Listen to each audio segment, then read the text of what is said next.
The doctor asks Dong-yu if he is awake and asks if he feels uncomfortable in any way.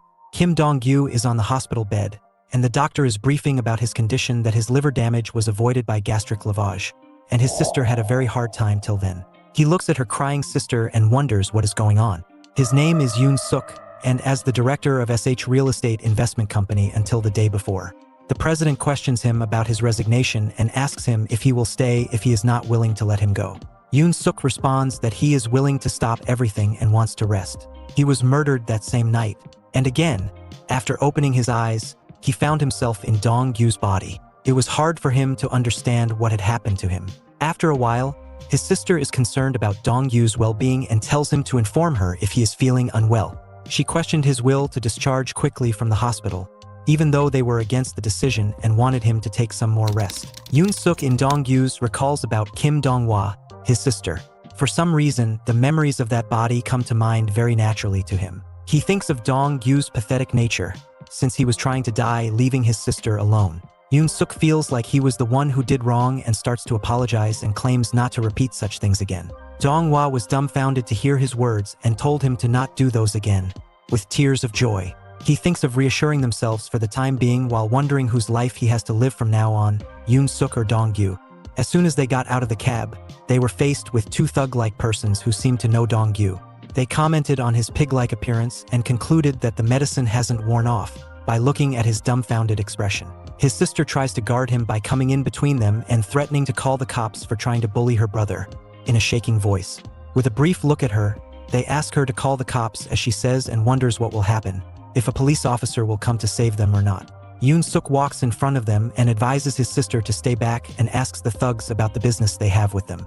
One of the thugs asks the other if he was always scary like he is now. The other person tries to get to the point while ignoring his question and takes out an envelope from his bag and proceeds to give it to him. Yoon Suk in Dong-yu's body questions about the envelope. He replies it is the consolation money which is given by the director. Yoon Suk begins to remember the reason for such consolation money, and the reason for them to approach him is because of that thing. He identifies them as Park Cheon-suk and Song Dae-young as the big guy who harassed Kim Dong-yu and his family until they were sick and tired of it. Song Dae-young screams at him for not taking over the envelope from him since his hands were paining by holding it. After Dong-yu takes it, Song Dae-young says that he is finally able to understand the situation, now that he is back alive. His sister catches him from the rear and pleads with him not to take that money from them. With a sad face, Dong-yu asks them to leave them since he has accepted their money. They advise him not to do anything unnecessary and to live silently hereafter, and the other said to try and kill himself again this time, before leaving. In their home, Dong-hwa screams about his thoughts while taking the money from them, and questions if he was mad since it was the price of their father's life. She claims their father won't be able to rest peacefully now that they have received their money. Looking at the picture of his dead father, Yoon Suk knew about him even before having Ding-yu's memories. He is Kim Yong-suk, who died at his office. Yoon Suk's heart is feeling heavy and suffocating when he realizes that it wasn't only him, but even Dong-yu's family has been affected. Yoon Suk almost feels like he can understand the exact feelings of Dong-yu and thinks he might have been able to save these people if only he didn't hesitate back then. Kneeling to the picture of Dong-yu's father, he promises him that he will take responsibility for his family and his son's body and also take revenge, although it is a bit difficult at this time. He decides to lose some weight at first since he cannot do anything with his current body. He thinks of becoming strong and decides to pay the debts of his chairman and John Yong-won. He thinks that this revenge isn't only for Yoon Suk or Kim Dong-yu, but for all of them together. A figure in TV welcomes the audience to his home training TV show. Today, he proceeds to brief them about squat position. He continues to perform squats and describes the technique and the correct way to perform it. He claims it is a very basic movement and decides to skip it for the day. Yoon Suk in Dong-yu's body tries to perform a squat thinking it is a basic movement and quickly falls on the ground due to imbalance. He thinks of being very careful with the body which cannot even perform a single squat. While he is thinking of registering for a gym membership, which might cost him more money, his sister barges into his room claiming that an earthquake has come. She asks him to evacuate the apartment since it is shaking. Yoon Suk replies that he fell on the ground while working out and it was not a real earthquake. His sister is shocked to listen to his brother uttering the words working out and wonders if he is really trying to work out. With a shy look on his face, he asks the reason for her looks. She thinks he looks determined, and he is acting strangely from the time he got out of the hospital. Yoon Suk wonders how Kim Dong-yu has been taking care of his body, for all this time after seeing the unbelievable reaction of her sister. She reminds him about the money he has taken from the thugs the other day as compensation, to use it and buy workout equipment for himself. When he points out that he is not allowed to use that money on her word, she replies that he shouldn't have accepted the money in the first place, and that she is still mad at him. She continues to say that their father will be happy knowing that he has goals and aspirations to achieve. She then exits the room after saying not to hurt himself while working out. Yoon-suk thinks she is difficult to read and thinks about having an additional income source even though he got the permission to use that money. He realizes that it will be tough with the obese body to find a part-time job and thinks to find a way to make money while working out. Suddenly, some memories of Dong-gyu pour into his mind, which recalls his thoughts of starting a YouTube channel or a live broadcast, and the possibility of it going viral. Yoon-suk catches the idea. A YouTuber named Duckbae TV goes live and greets his audience, who pours congratulations for his 1 million subscribers achievement mark. The host decides to do a Duckbae's treat and thinks of finding one channel and giving them all of it. In a list of live streamers, the persons who are watching his stream spotted one streamer who is doing exercises. Duckbae decides to visit this unique channel and announces it to his chat, thinking that it might be a good channel to talk about. After he opens Dong-gyu's stream, his chat explodes with comments on his weight and raises various questions on his motive in streaming. Duckbae asks not to get too stereotypical and judge him since he is doing his best to maintain his health. The audience in Dong-gyu's stream takes notice of the famous streamer Duckbae in his chat and tells him that there is nothing unique about this channel other than working out, according to the amount of money given to him. Duckbae thinks of making this interesting and donates 100 stars and asks him the reason for him to start working out. Dong-gyu thanks him for the money and proceeds to perform jumping jacks as per the request. Duckbae then donates another 1,000 stars for grabbing his attention. Yoon-suk in Dong-gyu's body catches his attention and thanks him for the 1,000 stars and announces that he will perform 100 more additional squats. He thinks this way of earning money and gaining recognition through an internet broadcast might help him gain more information from his followers and decides to work harder to earn a lot and use that as a weapon. After 2 weeks, he climbs up the stairs claiming to have worked hard for nothing, except for his stamina has increased. He takes a look at the posters in front of the gym's entrance, which has an old-fashioned poster. He thinks the owner might be a skilled one or a scammer while entering into the gym. Looking at the equipment and the ongoing training, he concludes the inside is quite ordinary. He looks at the 2 persons inside the ring who are training. The coach knocks the opponent during a demo match and advises him to not keep his steps in such a manner. Yoon-suk wonders if that person is the gym's director, as he looks quite different from the pictures. He looks at him and announces that there is a guest in the gym. As he realizes that the coach isn't the gym's director, a silhouette appears at the side of Dong-gyu and offers his help. He replies he is here to learn how to work out properly. The person says that he has done a good job in coming here and welcomes him to Park Hoon's gym by making the same pose as that on the poster and introduces himself as the gym's director. He confirms if Dong-gyu is here to lose weight and claims he will make him get rid of all the fats within 3 months. He thinks of him as a scammer and that he is not here to lose only weight but also to make himself stronger, since the SH real estate company is filled with gangsters who will kill people without any hesitation. Listening to him, he replies that he will be making him the strongest man ever. With a depressed face, Yoon-suk confirms that he is looking like a scammer. In the past, an elderly person is standing in front of Yoon-suk with a crowbar in his hands with an angry expression.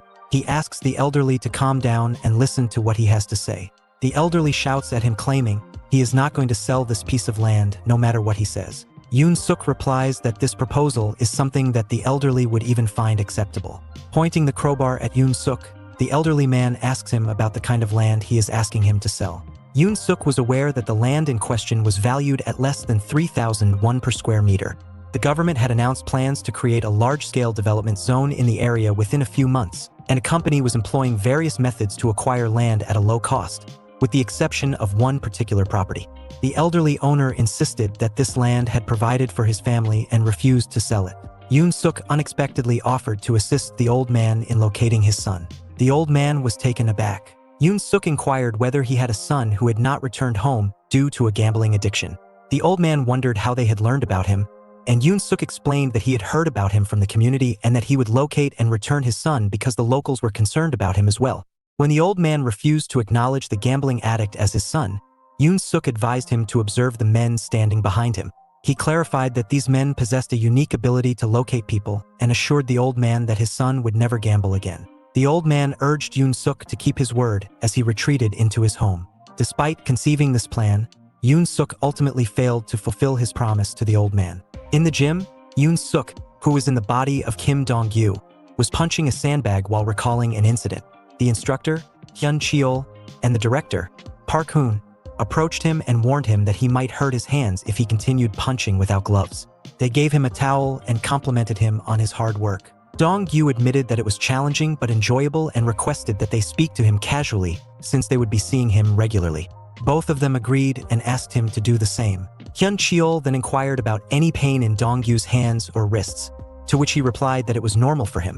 When questioned about his previous workout experience, Dong-gyu revealed that he had only worked out at home for 2 weeks. As he tried to recall Dong-gyu's memories, Yoon-suk realized that he had never been to a regular gym, which made him feel depressed. The instructor advised him to take breaks and inform them if the training became too intense, as he should not strain his joints or ligaments. Hyun Cheol agreed, adding that some people injure themselves by pushing themselves too hard for no reason. Dong-gyu appreciated this concern and requested that they challenge him more. The instructor praised his confidence, while the director observed that Hyun Cheol hadn't noticed that Kim Dong-gyu was tearing the sandbag with an unsteady posture and thought an extraordinary person had joined them. The director commended Hyun Cheol for choosing the best-fitting gloves. The instructor proudly showed off his boxing skills and began teaching Dong-gyu the basics. He warned Dong-gyu not to be discouraged if his body didn't immediately respond to his commands. The instructor started explaining the importance of footwork, which confused Dong-gyu since he expected to learn about fists first. Hyun clarified that the basic stance in boxing, whether it was a jab, hook, or any other technique, began and ended with the feet. He instructed Dong-gyu to raise his guard, spread his legs shoulder-width apart, and keep his back feet from moving outward or inward. Once Dong-gyu managed to get into the right stance, Hyun demonstrated the footwork and then the jab. Before Hyun could continue his explanation, the director interrupted, yelling that they hadn't even started on step training and that Hyun shouldn't be teaching the jab yet. While the director and Hyun argued, Dong-gyu practiced the technique shown by the instructor, hitting the sandbag with impressive force. The director watched Dong-gyu's training and called him a monster, and not just an extraordinary athlete. He noticed that there was room for improvement and decided to rethink Dong-gyu's training regimen. Meanwhile, the instructor asked Dong-gyu if he had ever been to a gym. On the television, there was news about the government starting to build an industrial complex. The instructor thought that the landowners in that area might have become wealthy. Dong-gyu believed that the SH real estate company had won the case and should have kept their promise to the elderly man. Determined not to accept this reality, Dong-gyu decided to become stronger. He asked the instructor what came next in his training. After several days, Dong-gyu appeared with a leaner body and continued practicing with a sandbag. The gym's director told Dong-gyu it was time to close and go home. The other kids had already left, and Dong-gyu was surprised that it was already so late. He had been so busy working out that he didn't realize how fast the time had passed. The gym director was impressed by Dong-gyu's hard work and improvement. He wondered if Dong-gyu was interested in entering a competition. Just as Dong-gyu was about to head home, the gym director showed him a poster for an amateur martial arts competition. He explained that anyone with training experience and passion could participate. Dong-gyu was hesitant at first, thinking he was still losing weight and not ready to compete against athletes who had been training for longer. However, the director encouraged him, saying he would help him become a champion. Dong-gyu remembered the director's promise when they first met that he would become the strongest. The director also mentioned there was a cash prize, which could help Dong-gyu gain fame and recognition in the future. Dong-gyu agreed to think about it. After Dong-gyu left the gym and was on his way home, he thought he hadn't been able to talk to his sister Donghua properly for a month. He wondered if she could recognize him since he had lost weight. When he got home, she would already be fast asleep after making dinner for him. One day, he spotted her on the street and tried to get her attention. He saw her holding their father's picture and talking to it about Dong-gyu having something he wanted to achieve. She was also glad that he had woken up from the hospital, which she feared might not happen. She said she wanted to work hard for him and that the owner of her part-time job was kind to her. Dong-gyu was surprised to learn that she was working as a part-timer, even though they had the support of their father's life insurance money. He realized he hadn't realized how much Donghua was handling when he was doing whatever he wanted and buying what he needed. Sitting down on the street, he realized he was a terrible brother compared to the past or present Dong-gyu. The following day, he calls her out to a cafe right after her school. She complains that she was supposed to be with her friends. Dong-gyu gets right to the point and asks whether she is working as a part-timer. When she denies working at a part-time job, He confronts that she was coming home after 10 o'clock every day and smelling of barbecue and questions if that is due to her eating with her friends. She quickly says that she reaches home after changing clothes and wonders if she smells of barbecue even after changing. She realizes and tells him the truth of her working as a part-timer since she wanted to buy something. Dong-gyu gives his mobile phone to her to look at something. She looks at his phone, which has his bank account details and his balance, which is quite high. She gets shocked after seeing his balance and asks him about the money. When he replies that he has earned it, she questions if he stole it, only to realize it is not possible because of his timid nature and doesn't know what to say. Dong-gyu told his sister, Dong-hwa, that he broadcasts his daily workouts in her room and people donate money to watch him. Dong-hwa was confused why anyone would pay to watch someone exercise, but Dong-gyu compared it to people watching mukbang videos where they watch others eat. Dong-hwa wanted to know how many viewers he had to earn that much money, and he replied that he has 700,000 subscribers and a few generous donors. Dong-gyu told her not to overwork herself with a part-time job and to let him know if she needed anything. Dong-hwa insisted that he shouldn't worry about her and to do what he wanted. Dong-gyu encouraged her to enjoy herself and not act like an adult, leaving the responsibilities to him. Dong-hwa became emotional and questioned how he could tell a student to have fun. She ignored his response and pointed out his old man talk, confirming his age. Dong-gyu teased her to have fun since she wouldn't study anyway, but Dong-hwa argued that she had good grades, implying that she was studying well. Dong-gyu challenged her to join him for physical fitness, as she lacked it. Meanwhile, Yoon-suk reflected on not having anyone to care for him in the past and decided to cherish his current everyday life, choosing not to dwell on things for too long. Later that night, Dong-gyu went live and expressed his embarrassment for greeting his viewers from his desk instead of his usual workout mat. He announced that he had something to share and proceeded to thank everyone for their support and donations. Dong-gyu expressed his gratitude and shared his plan of creating more content in the future, which calmed everyone down. He surprised his audience by announcing his participation in an amateur martial arts competition. The chat exploded with comments about him. The next day, his instructor challenged him with a series of punches, emphasizing the importance of avoiding getting hit. Despite his admiration for Dong-gyu's bravery, Yoon-suk wondered how he even managed to complete his military service.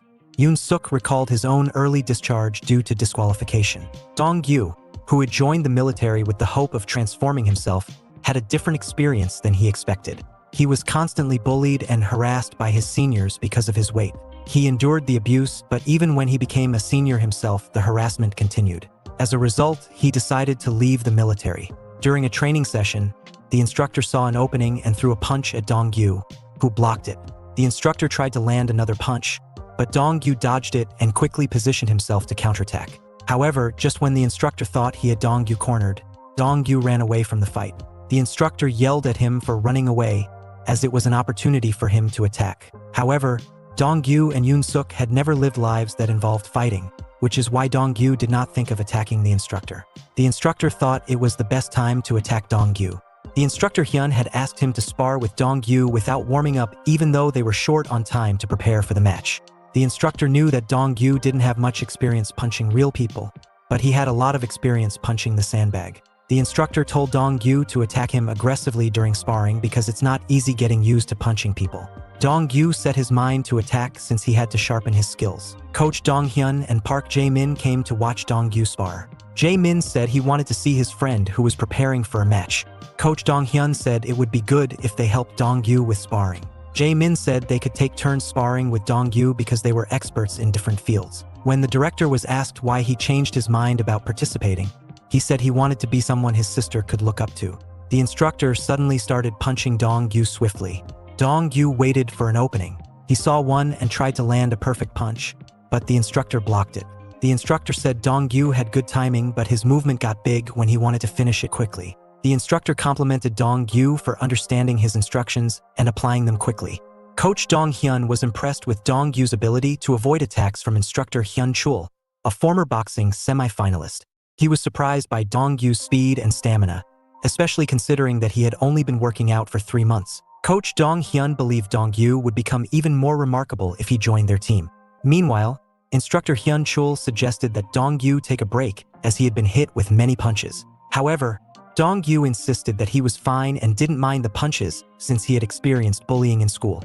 The director then asked instructor Hyun-chul to give Dong-gyu a real match experience. Coach Dong-hyun tried to stop the match, but the director explained that it was not easy to back out once a match had started. The director recognized Dong-Yu's natural athleticism and saw that he had no weaknesses in strength, speed, stamina, or judgment. Coach Dong-hyun disagreed, saying the director was overestimating Dong-Yu.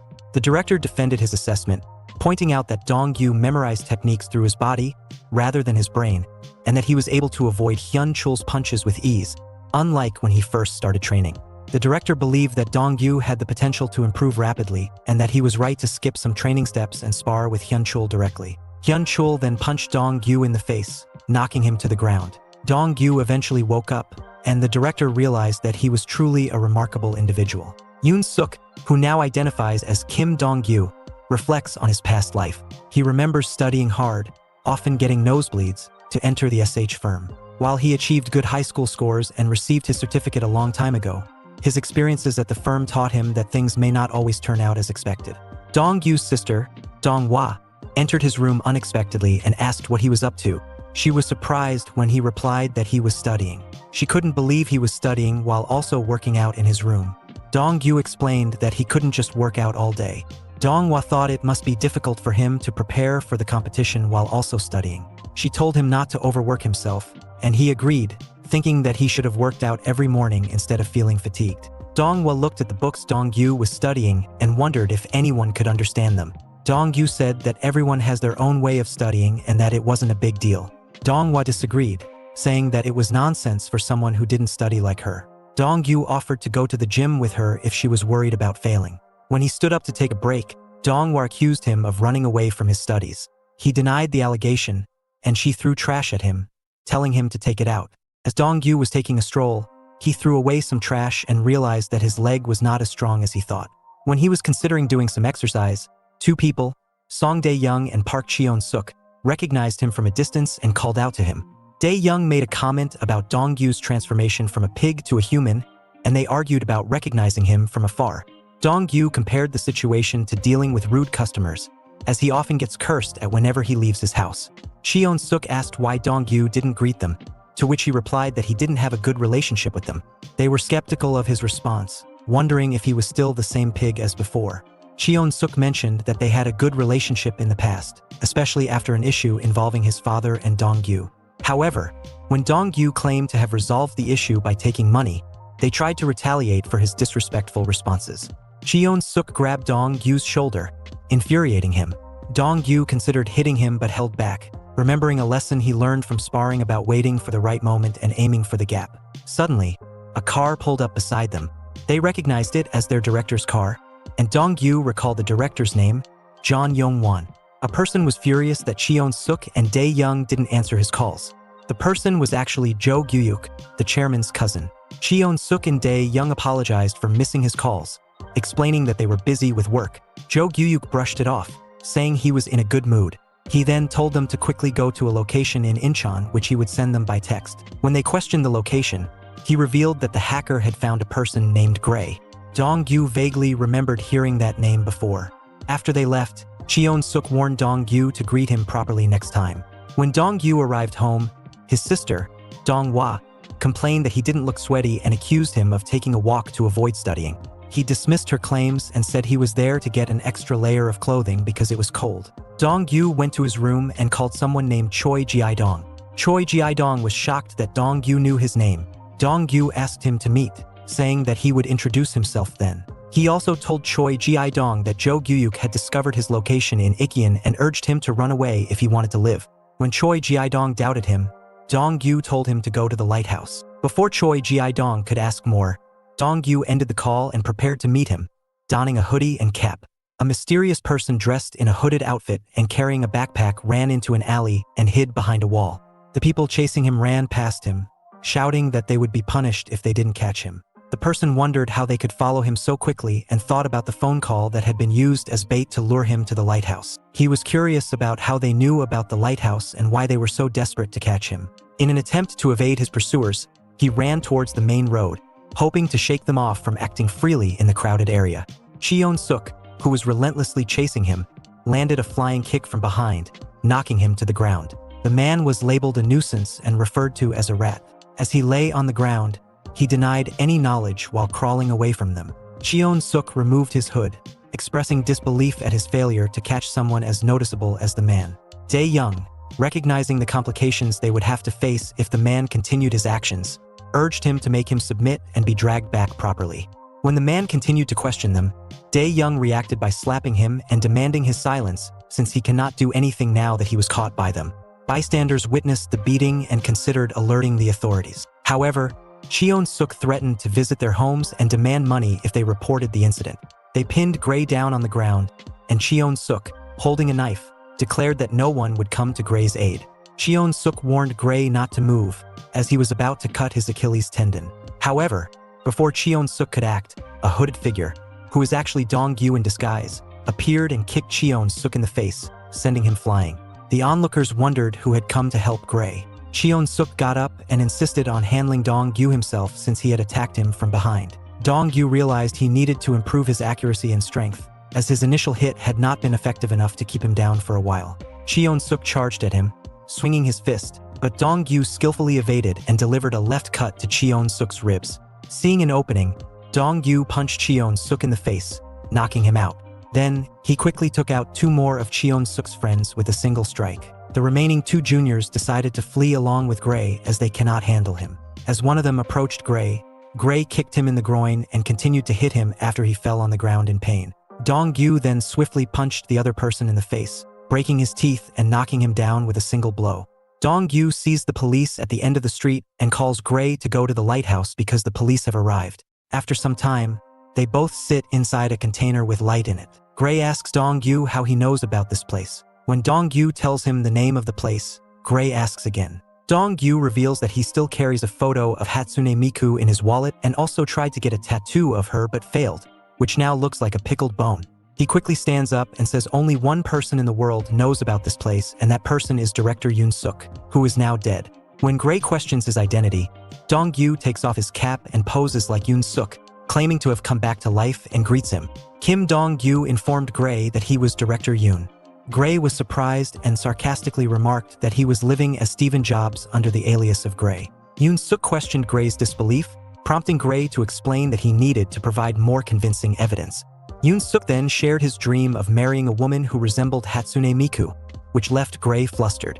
Gray asked how he knew about this dream, revealing that he had previously shared it when he was Yoon-suk. He was left shocked and questioned if the director had shared all his information with him. Yoon-suk mentioned a young boy who, 7 years ago, hacked into his computer and stole important land information to share with the chairman. He spent a lot of time and money trying to catch and educate the boy, which cost him around 100 million won. This was where they initially met and later became their regular meeting place for business dealings. The boy, sweating heavily, attempted to escape but stumbled over Dong-gyu's legs and fell. Dong-gyu apprehended him and remarked that he hadn't changed much in terms of his tendency to run away, trip over things, or say foolish things. Dong-gyu claimed he knew the boy's real name, his secrets, and their initial encounter. He even offered to provide detailed information about their shared experiences if the boy still doubted him. Ji-dong thought about how someone who had passed away could come back. He started crying because he had finally escaped from Jo-kyu-hyuk, only to be caught by a mad shaman.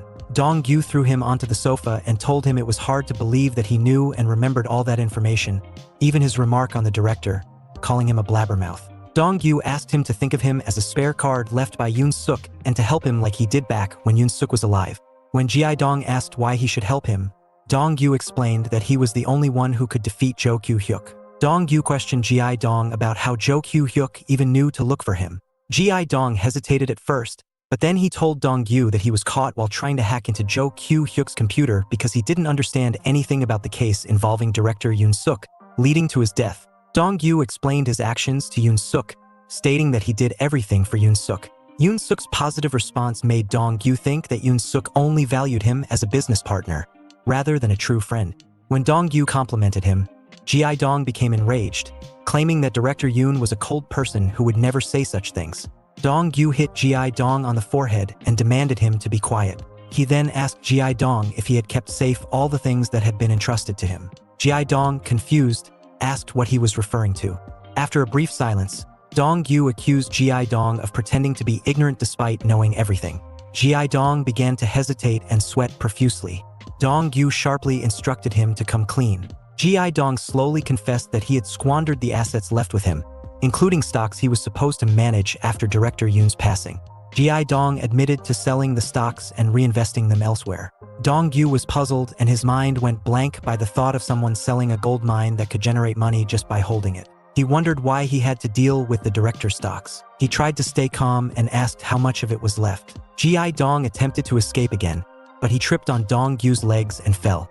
Dong-gyu, furious, threatened to break Gi-dong's leg if it wasn't already broken and proceeded to give him a hard time.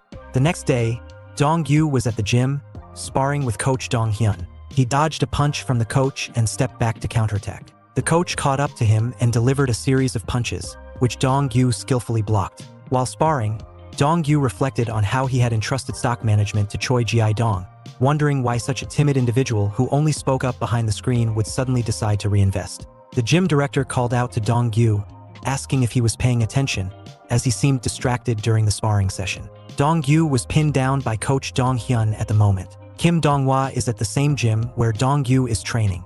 She replies she is only at the gym to increase her stamina, when her brother Dong-gyu questions if the director made the same promise, which is to make her stronger. Giving a sarcastic side eye, she asks the director if he can make her the strongest.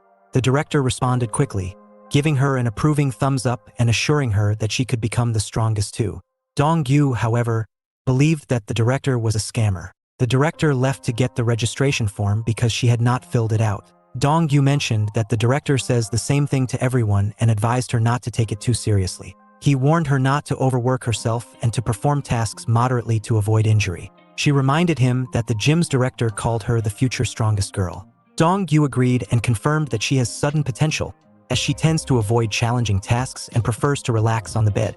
She swiftly delivered a strong punch to his waist, demonstrating her prowess, and questioned if he felt great about himself after the workout and warned him not to underestimate her. Her punch felt like being hit by a car. After exiting the ring, she expressed her gratitude to Dong-gyu for paying the fee, as he was the one who recommended her to the gym. The coach helped Dong-gyu, who was on the ground, and remarked that siblings were similar everywhere. Dong-gyu, intrigued, and inquired if coach Dong-hyun had any siblings. The coach denied it, but mentioned that Hyun-chul had a sister. He recalled a time when Dong-hyun commented on their identical appearance and how he almost got himself killed because of it. Impressed by her punch, he expressed interest in recruiting Dong-hwa, since she showed potential. Meanwhile, the gym director summoned Dong-gyu to his office. Concerned, Dong-gyu wondered if something had happened and began discussing his sparring session with Dong-hyun.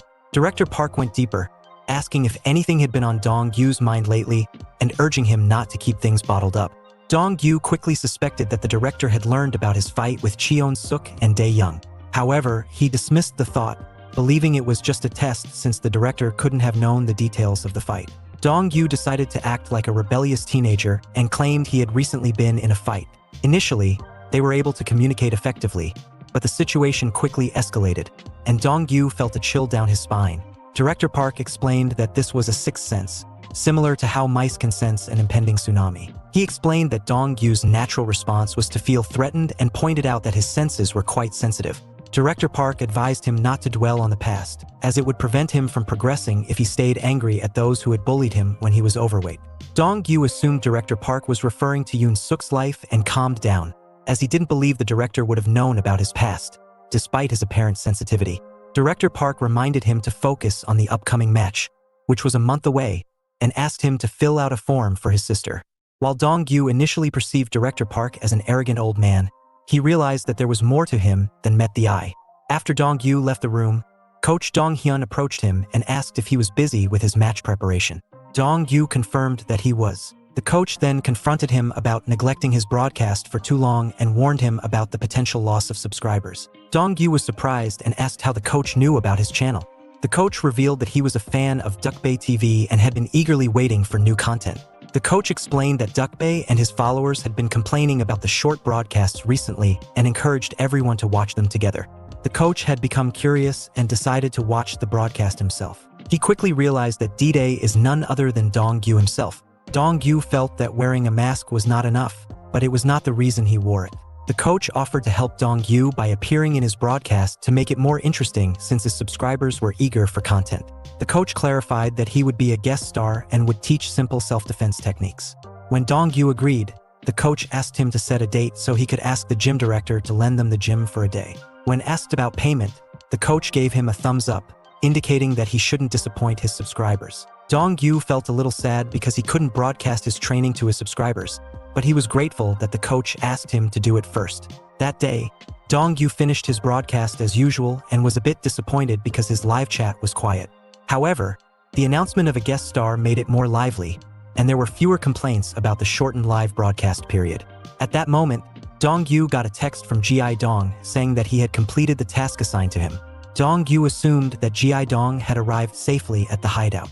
Days ago, at the lighthouse, Dong-yu had provided Gi Dong with a slip of paper containing an address. He had explained that it was a secret location prepared when he was known as Yoon Suk. Dong-yu asked Gi Dong to hide there for the time being. He further revealed that this hideout would serve as the starting point for their plan to overthrow the president. Upon hearing this, Gi Dong trembled with fear and asked Dong-yu to repeat what he had just said. When Dong-yu repeated his plan, Gi Dong questioned why he was being included and urged him to carry out the plan alone. Dong-yu clarified that he only needed Gi Dong's assistance in dealing with Jo Kyu-hyuk, which would make the president feel uneasy. Once this was accomplished, Gi Dong would be free to leave the plan. After Gi Dong listened to Dong-yu's words, he asked him about the plan. Dong-yu explained that he intended to remove his stones one by one, to put pressure on Jo Kyu-hyuk, the last one being his tail. He planned to start with Dae-young and Cheon-suk. If they could defeat the amphibian Jeon Yong-won, they would have an easier time dealing with the president. Dong-yu told him that he would provide more details when they reached the designated spot. Gi Dong thought his life was full of difficulties and that he was doomed. Dong-yu then requested a favor from him to find someone who could help him pay off his debt. Gi Dong promised to complete the task. In the boxing gym, Director Park gathered all the boxing gloves into a large pile. He watched as Coach Dong-hyun gave tips about finger placement to Dong-yu. Suddenly, Instructor Hyun-suk whispered into the director's ear that he had agreed to allow a broadcast in the gym. The director jumped away in fear and asked why Hyun-suk had to whisper instead of speaking normally. Hyun-suk explained that he took precautions to prevent his voice from being picked up by the live broadcast. When the director inquired why he had allowed the broadcast, Hyun-suk replied that it would help promote the gym. The coach argued that it was too early for publicity since the match was still a long way off. However, the director insisted that there was no harm in letting people know about the gym. The coach countered that the broadcast wouldn't have a significant promotional impact. The director then revealed that a popular Neotuber with 1 million subscribers was a fan of Dong-yu. The coach was astonished and learned that the Neotuber would even turn off their live broadcast to watch Dong-yu when he went live. When the coach asked if the Neotuber was a woman, the director clarified that it was not. Dong-yu and Coach Dong-hyun collaborated to host a live broadcast. They shared self-defense tips with their audience. Coach Dong-hyun showcased his expertise in jiu-jitsu, particularly chokeholds and arm bars. Dong-yu commended the coach's natural broadcasting skills and the camerawoman, Dong-hwa, for her excellent camera work. The audience in the chat praised the broadcast's camera work. Coach Dong-hyun then announced a surprise from D-Day. Dong-yu stepped forward and revealed that the match date had been set for the 21st of that month at Seisan World Gymnasium in Incheon. When viewers requested him to broadcast his match, he explained that it wasn't feasible due to issues with obtaining consent from others. A man known as the Great Disaster accused D-Day for lying about the competition solely to gain attention. This sparked a heated debate in the chat, with both positive and negative comments clashing against each other. Realizing that he was being judged by many, Dong-yu announced a bet. He challenged anyone to bring evidence that he would visit a place other than the Park-hoon gym. Those who provided solid proof would receive all the profits from his previous broadcasts. When the coach attempted to intervene, Dong-yu dismissed him and addressed the live stream, asserting that those who disliked him could remain hidden behind their monitors. The coach advised Dong-yu to put this matter aside and concentrate on the technique they were discussing. He reassured the audience that he would explain it again while demonstrating how it was done. Dong-yu chose to disregard the chatter and hoped that the naysayers wouldn't return. As Dong-yu sat in the car, he marveled at the peaceful and focused atmosphere he was in, studying a book alongside his instructor, Hyun Cheol. Hyun Cheol, however, couldn't stop talking about the rules for the upcoming match as they drove to the gymnasium where the preliminary matches were to take place. Upon reaching the venue, they settled in the waiting hall, but Hyun Cheol continued to drone on about the various prohibitions Dong-yu had to follow during the matches. Dong-yu, still immersed in his book, remained unfazed and responded lightly. Hyun Cheol swiftly snatched the book from him, demanding his full attention. Dong-yu, noticing Hyun Cheol's nervousness, inquired if he was anxious. When Hyun Cheol returned the question to Dong-yu, He calmly replied that he wasn't, thanks to the teachings of his masters.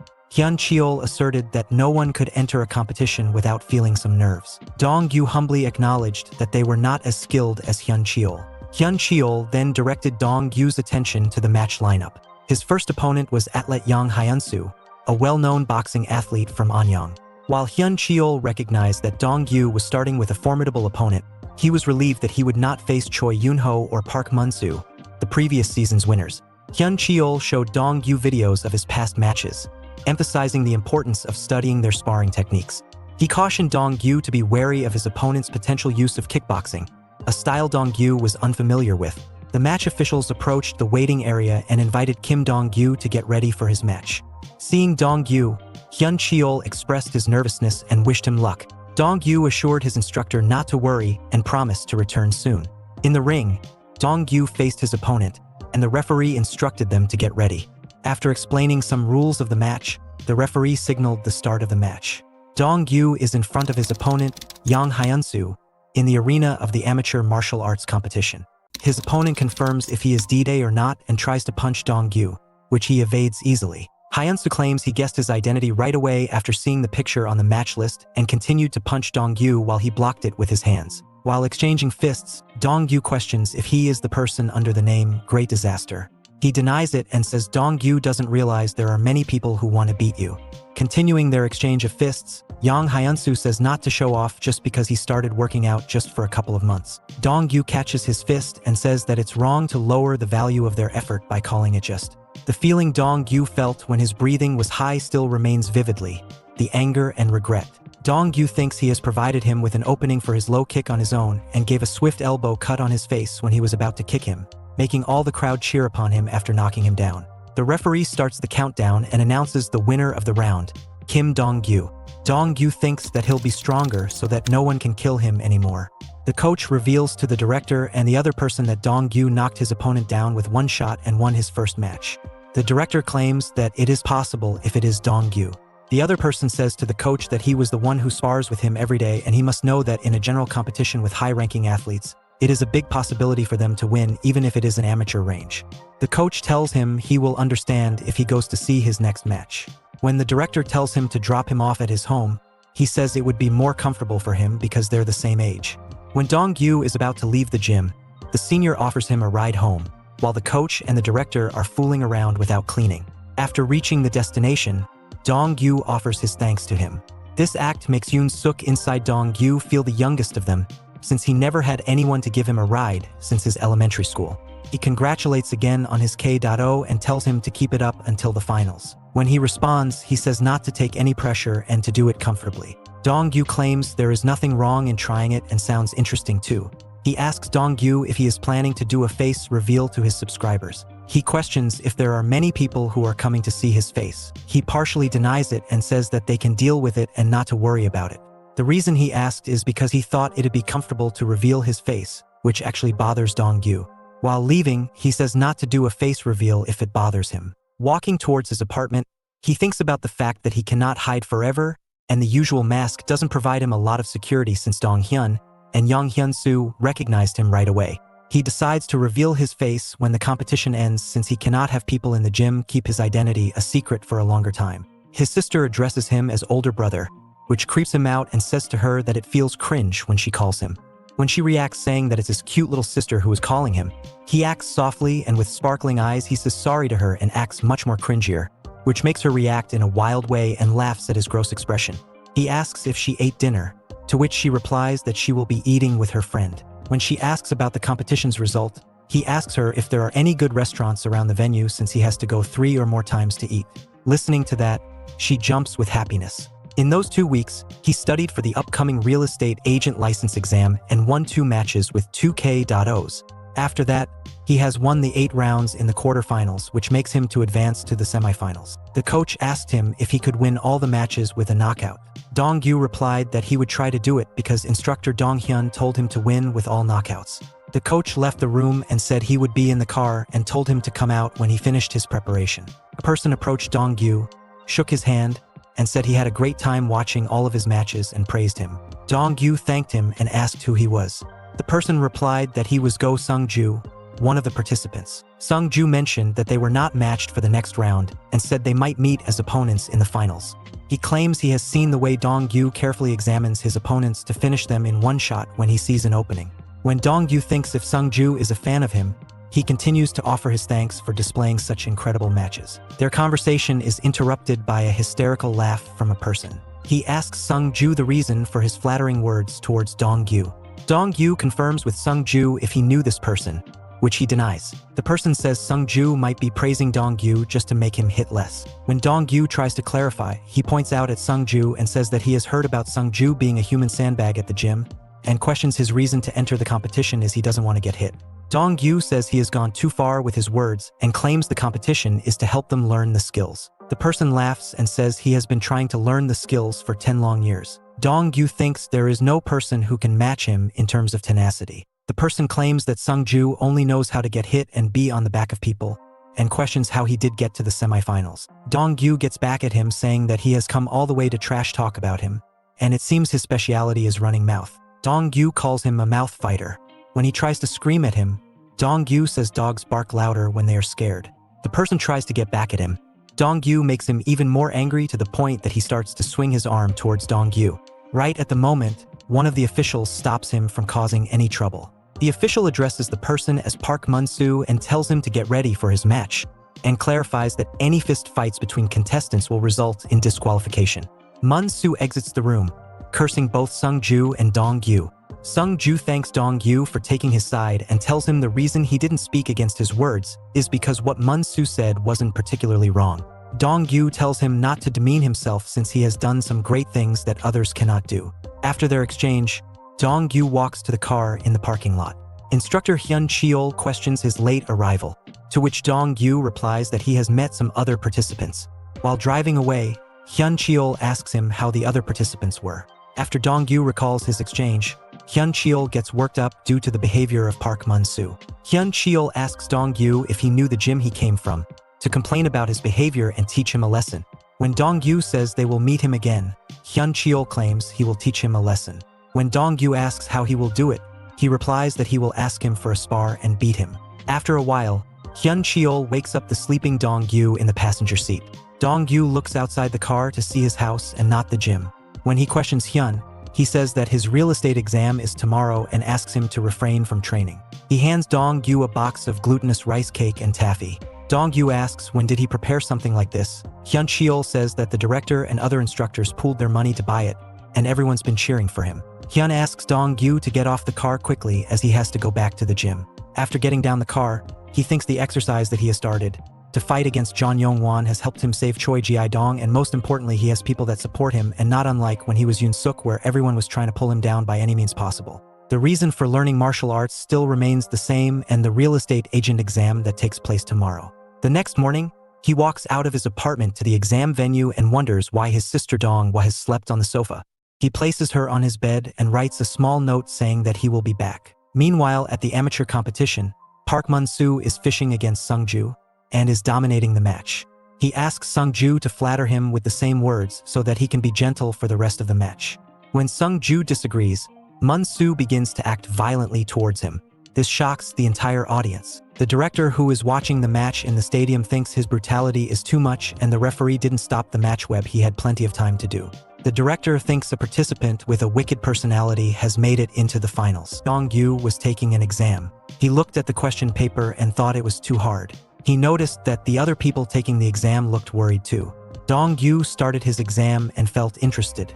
He finished it earlier than he thought he would. He listened to other candidates talking about how they messed up the exam and were unsure of their answers. A person came around handing out the answer key. Dong-gyu thought that people who failed the test would probably go to their academy because the test was difficult. He thought this might be a good opportunity for the academy officials. Dong-gyu felt bad that someone's misfortune could be an opportunity for someone else, but was glad he didn't have to search for the answer key himself. Dong-gyu sat in a cafe and thought he should check his answers carefully. He knew he wouldn't fail the exam because he had Yoon-suk's memories. He decided to calculate how many points he would get and was surprised by the result. In the meantime, Dukbae went live and said hello to his followers. He told them that he had missed them and had come to see them for a short while. One of his followers asked if he had come live to talk to D-Day, which was Dong-gyu's stream.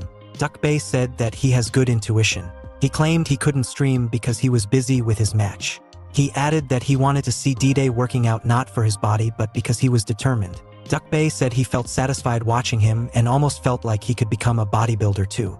He scratched his head because he didn't have a ticket and wanted to see the match. Suddenly, a viewer asked him if he would come to watch the match if he had a ticket, to which Bae said yes.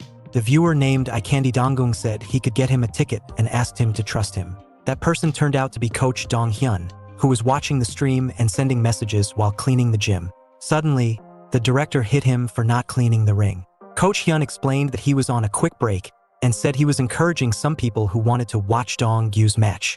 The director wanted to know if it was possible to watch both matches at the same time. Coach Hyun told him that the semifinals and finals were on the same day, and only the players would be going. Coach Hyun was worried about Dong-Gyu's exam more than his match. The director was confident that Dong-Gyu would do well on his exam and told Hyun not to worry too much. Hyun thought that the director favored Dong-Gyu too much. The director hit him and said that Dong-Gyu was much cuter than Hyun, who was a troublemaker. He told Hyun to hurry up and clean the area. At home, Dong-Hwa was watching her favorite show on TV and waiting for her brother, Dong-Gyu, to come back. She was excited to hear from him and was hoping that he would tell her how he did on his test that day. Suddenly, Dong-Gyu arrived home. Dong-Hwa was surprised to see him late and asked him why he was so behind schedule. However, Dong-Gyu didn't say anything and simply walked into his room with a sad expression on his face. Dong-Hwa became worried and thought that he might have failed his exam. She was concerned that he might go back to his old ways. Dong-Hwa decided to do something to help her brother.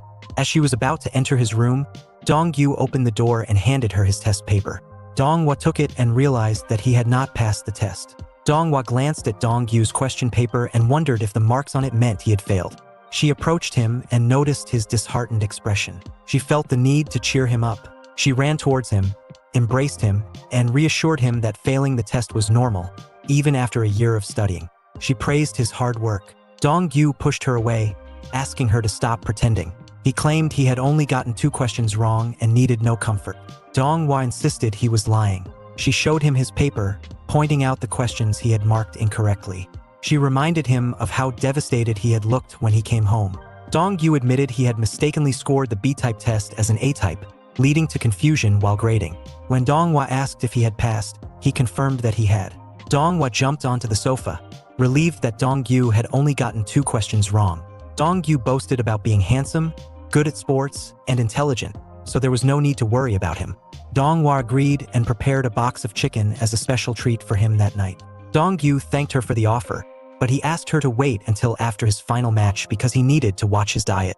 Dong-Hwa asked if he could make an exception for that day, but Dong-Gyu refused, saying he couldn't eat too much. He plans to eat plain chicken breast, which he said was tasty in its own way. With a sad look, he said he preferred salad to crispy chicken, ramen with spicy broth, or pizza with cheese. Dong-Hwa decided not to argue with him and asked if he would announce that he passed the exam on his stream. Dong-Gyu said he would announce it once it was official. Dong-Hwa wanted her to inform his gym buddies about it, so she could brag about her brother, to which Dong-Gyu agreed. She called the director and told him everything. Seeing her happy lifted his spirits. He looked at the picture of her with Dong-Gyu and wondered if Kim Dong-Gyu had felt the same. He hears her telling every specific detail of his mistake to the director. Dong-Gyu checked the answers on his computer and found that his hunch on the official answers were right and some were repeated. He read the gossip online because some of the questions they got wrong might be correct. Dong-Gyu was fighting in his semi-final match. He kept blocking his opponent's attacks. Dong-Gyu saw an opportunity, quickly dodged the attack, and kicked his opponent in the face, knocking him out.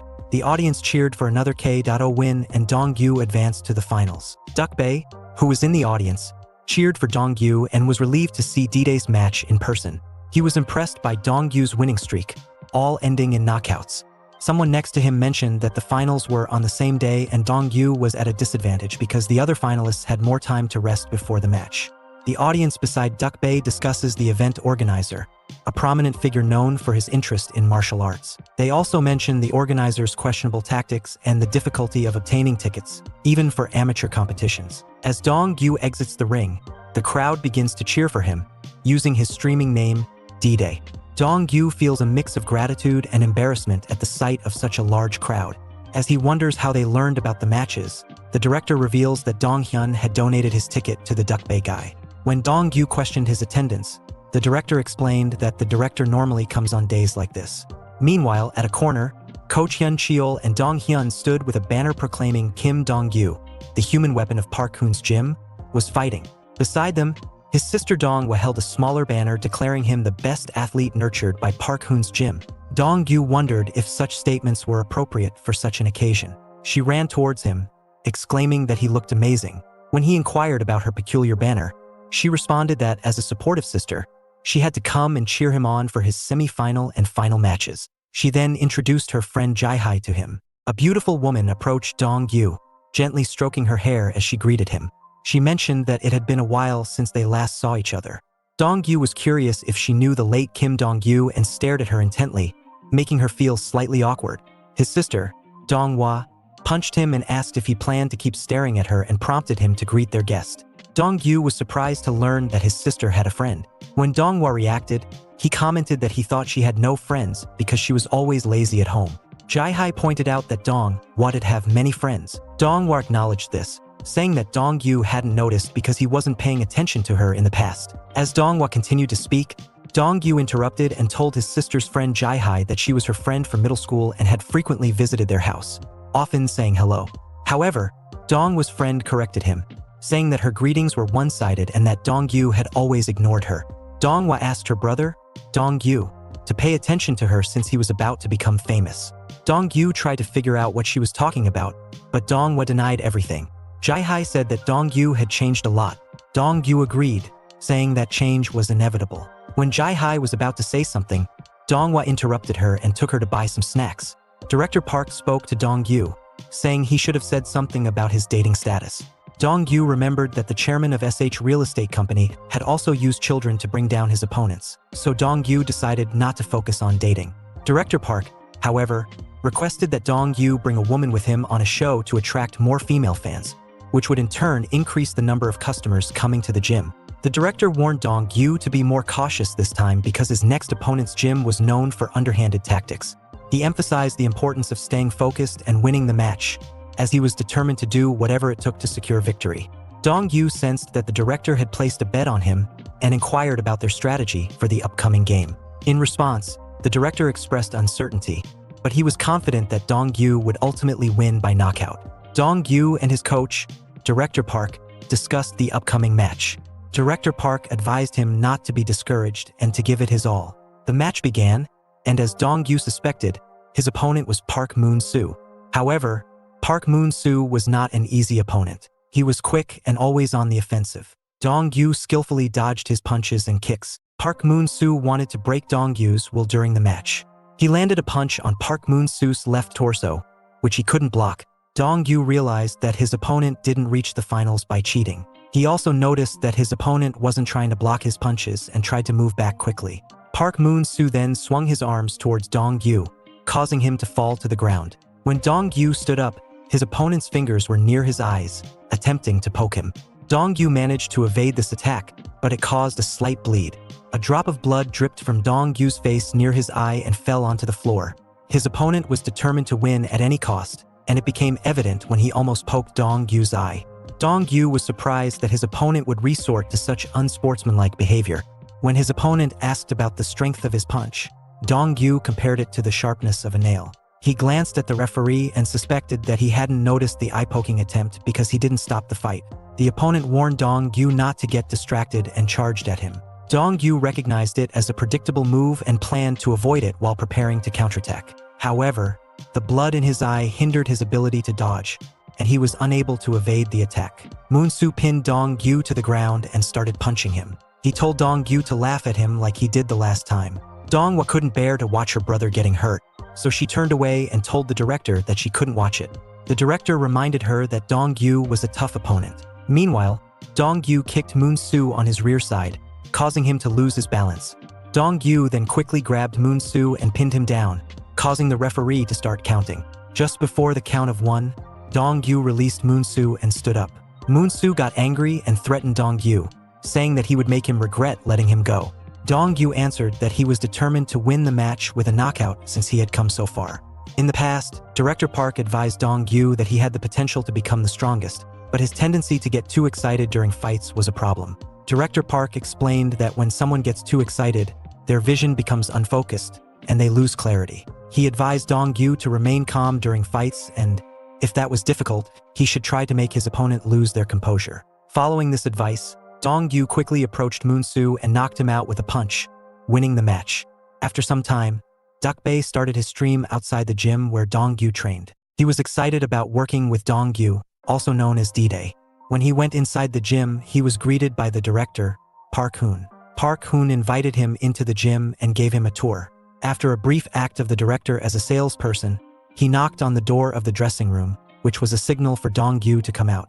Duckbae greeted him and began talking to him. He started the conversation by congratulating Dong-gyu on completing his first amateur martial arts competition. When the chat reached the topic of his performance, Duckbae asked if he could share his thoughts with the audience. Dong-gyu humbly responded that it would be an honor for Duckbae himself to announce the outcome of his match. Suddenly, a person in the chat commented that Dong-gyu must have lost the match because he had a band-aid on his forehead.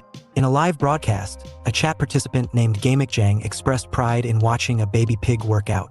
However, he comments that when the pig lost weight, it became arrogant. Dong-gyu and his coach sat in the gym for the live broadcast after a competition. Gamekjang accused Dong-gyu of creating dull content to attract viewers. Another individual joined the conversation, questioning why anyone would care if Dong-gyu won the competition or not, given his hidden appearance. Expressed disappointment in the quality of Dong-gyu's match, calling it a waste of time. Dong-gyu took off his mask and announced that he had asked Duckbae to make the announcement, but he felt the need to do it himself. He greeted everyone live and introduced himself as D-Day. Everyone got excited when they saw his face, and some even said that he looked tired because of the scars. However, Gamekjang, a particular individual, was not amused by the face reveal. Dong-gyu then revealed that he had both good and bad news. Gamekjang believed that Dong-gyu couldn't have any good news. Surprisingly, Dong-gyu announced that he had won the martial arts competition and ranked first, despite training for only 3 months. Duckbae, who was standing beside him, agreed and confirmed that he had witnessed the match himself. When Gamekjang called it nonsense, Duckbae urged everyone on the chat to check the internet for news about Dong-gyu winning all his matches with knockout victories. Gamekjang was shocked when he saw the results of his internet search. He had achieved something he never thought possible. In the Steam chat, he claimed that Dong-gyu had been training in secret for over 3 months and that this was all a setup. Dong-gyu asked them if they remembered the bet he had announced earlier. Duckbae responded by reminding them of the bet. The bet was that if anyone could bring proof that Dong-gyu was working in other gyms, they would get all the profits from his streams. But if no one could bring any proof within the stipulated time, there would no longer be any criticism of him. Dong-gyu then challenged Gamekjang to a face-to-face talk and sparring match. He also named 3 other people who had been criticizing him and told them to come to Park Hoon's gym. Gamekjang and the other 2 people went to the gym. 3 men who came to have fun were defeated by Dong-gyu in a fight. One of them, Gamekjang, was easily beaten and asked for a rematch because he was not focused the first time. He was upset about being defeated by someone who had only been training for 3 months. The other 2 men were also defeated, and Dong-gyu made them hold up a sign apologizing to the livestream audience. Gamekjang remembered his past when he tried to become a martial arts fighter but did not succeed and felt frustrated. Dong-gyu realized that Gamekjang's hate speech was due to him feeling insecure. Dong-gyu decided to ignore him because he knew he couldn't change him even if he talked to him. The streamer Duckbae cheered for Dong-gyu, but the audience was bored because the fight was over too quickly. When Dong-gyu was talking to his audience, the director interrupted him and told him to greet a guest who had arrived for him. The director then went to check on Choi Min-suk, who was Gamekjang. The guest gave Dong-gyu a card and invited him to join his gym, where Dong-gyu's last opponent Park Moon-soo had trained. Dong-gyu refused the offer, saying that he didn't want to go to a place that lacked quality. The guest warned Dong-gyu to watch his words if he wanted to stay in the martial arts industry. Dong-gyu responded that he didn't plan to continue doing martial arts. The guest, who introduced himself as Park Ji-tae, told Dong-gyu to contact him if he changed his mind. After Park Ji-tae left, Dong-gyu received a call informing him that they had found the person they were looking for. At some location, a middle-aged man in rags was kidnapped. A middle-aged man was attempting to recall that he was trying to meet someone to borrow money for betting. Suddenly, he had a strange feeling that he couldn't move or see anything. In reality, his body was buried deep in the ground, leaving only his face exposed. His eyes and mouth were tied up, preventing him from speaking. When he tried to make a sound, the person beside him with a shovel alerted another person that he was awake. The man inside the ground desperately called for help, promising to repay his debt no matter the cost. Someone called Seo Young-doo's name and asked if he had lost all his money gambling. Another voice reminded him that he had a family and children. The middle-aged man regained consciousness and tried to call for help. The two voices discussed their plan to catch them and considered the amount of interest they should ask for before contacting them. The second voice mentioned that Seo Young-doo's daughter was only 20 years old and had been sent to live in Japan. Both the voices commented that gambling is a dangerous game, capable of causing a person to sell even their own family. They planned to leave the middle-aged man and go away, saying that wild animals would take care of him later. The middle-aged man started thinking about his wife and daughter and cried in pain, realizing that he could have paid off all his debts if he had stopped gambling earlier. He then realized that his family might have survived if he had never started gambling at all. Meanwhile, Dong-yu and Choi Ji-dong watched the buried man from a distance. Ji-dong thought about what it meant to teach him a lesson with his body. 2 hours before, Ji-dong talks to Dong-yu about identifying Seo Young-doo and about placing him back at a place. Dong-yu asks Ji-dong if he knew the similarity between a drug addict and a gambler. Ji-dong guesses that they use their money recklessly. Dong-yu denies it and clarifies that both of them can't see what's in front of them and are blinded by the desire to do whatever they want.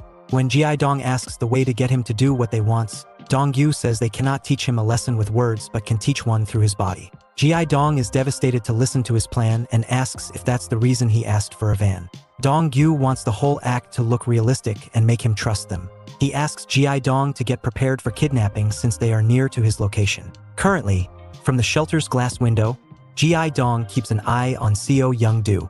He asks Dong-yu if it's okay to leave him in his current state. Dong-yu responds that words alone cannot rehabilitate drug addicts.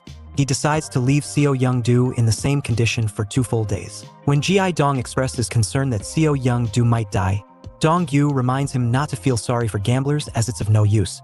Dong-yu points out that Seo Young-doo has disregarded his family and gambled recklessly. He emphasizes that humans are stronger than they appear. He shares that when he was known as Yoon-suk, he managed to survive even when he was being strangled. Ji-dong was terrified after hearing about the treatment. Dong-yu told him to think of it as a favor for treating him if he felt sorry for Seo Young. He further explained that it could be seen as a therapy that helps traumatize people by sending their consciousness to their inner control, which could help them live a better life, especially for gambling addicts. Dong-yu asked Ji-dong to give Seo Young time to contact his inner consciousness so that he could change. When Ji-dong asked if the method was effective, Dong-yu replied that while the method was strict and harsh, he was not a doctor and could not guarantee its effectiveness. Dong-yu explained that when someone is close to death, they experience life in the most extraordinary way, and even if they get to live again, they will never forget that moment. Dong-yu requested the keys from Ji-dong as he needed to leave. He told him that he would return the following day to check on him. Dong-yu warned Ji-dong not to help or move him while he was away, or he would be the one buried. Ji-dong spoke his thoughts aloud, saying that Dong-yu was being harsh. Dong-yu asked him to check on Seo Young occasionally to see if she was alive. He mentioned that he had heard there would be light rain the next day due to the warming winter weather. Dong-yu expressed his hope that Seo Young would stay alive as his family was waiting for him. Ji-dong asked if Dong-yu had a driver's license, to which Dong-yu replied that he did not. At SH Real Estate Company, an elderly person calls Kyu-hyuk while reading the newspaper. He inquired if Kyu-hyuk would like an additional assistant to lighten his workload.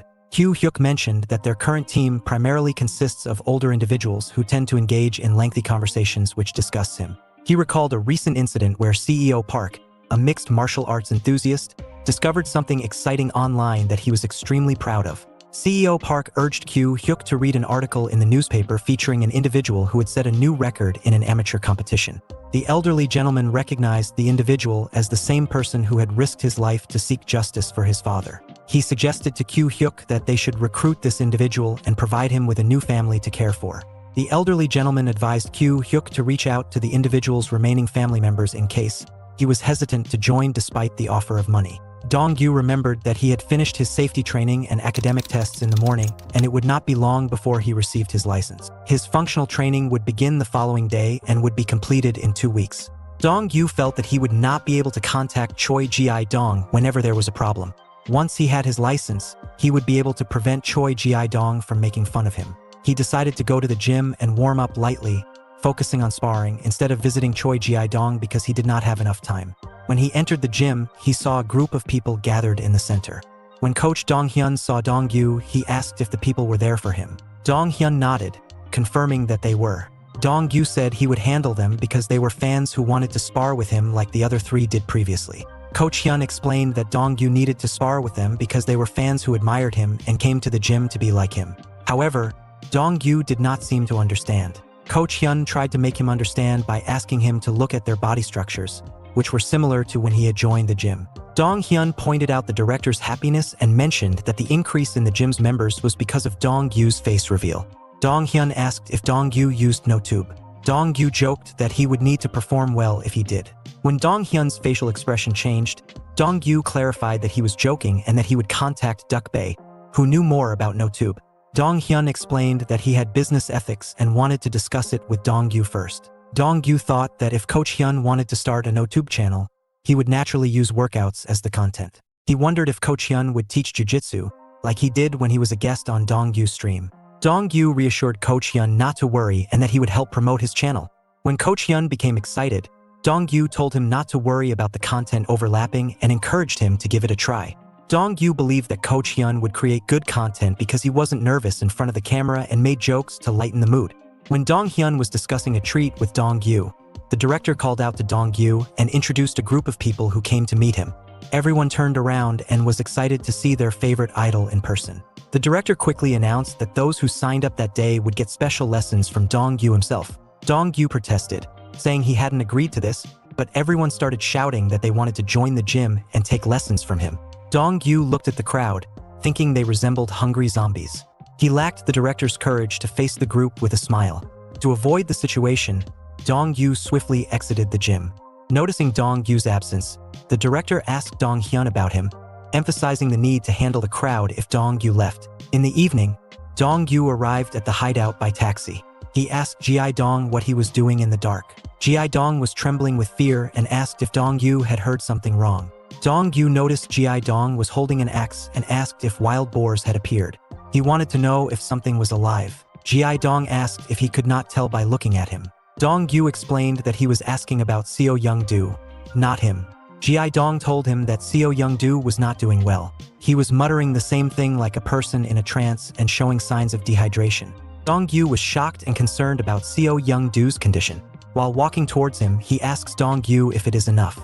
Dong-gyu says it is not for him to decide and the decision will be made by Seo Young himself. They decide to nail him down for sure.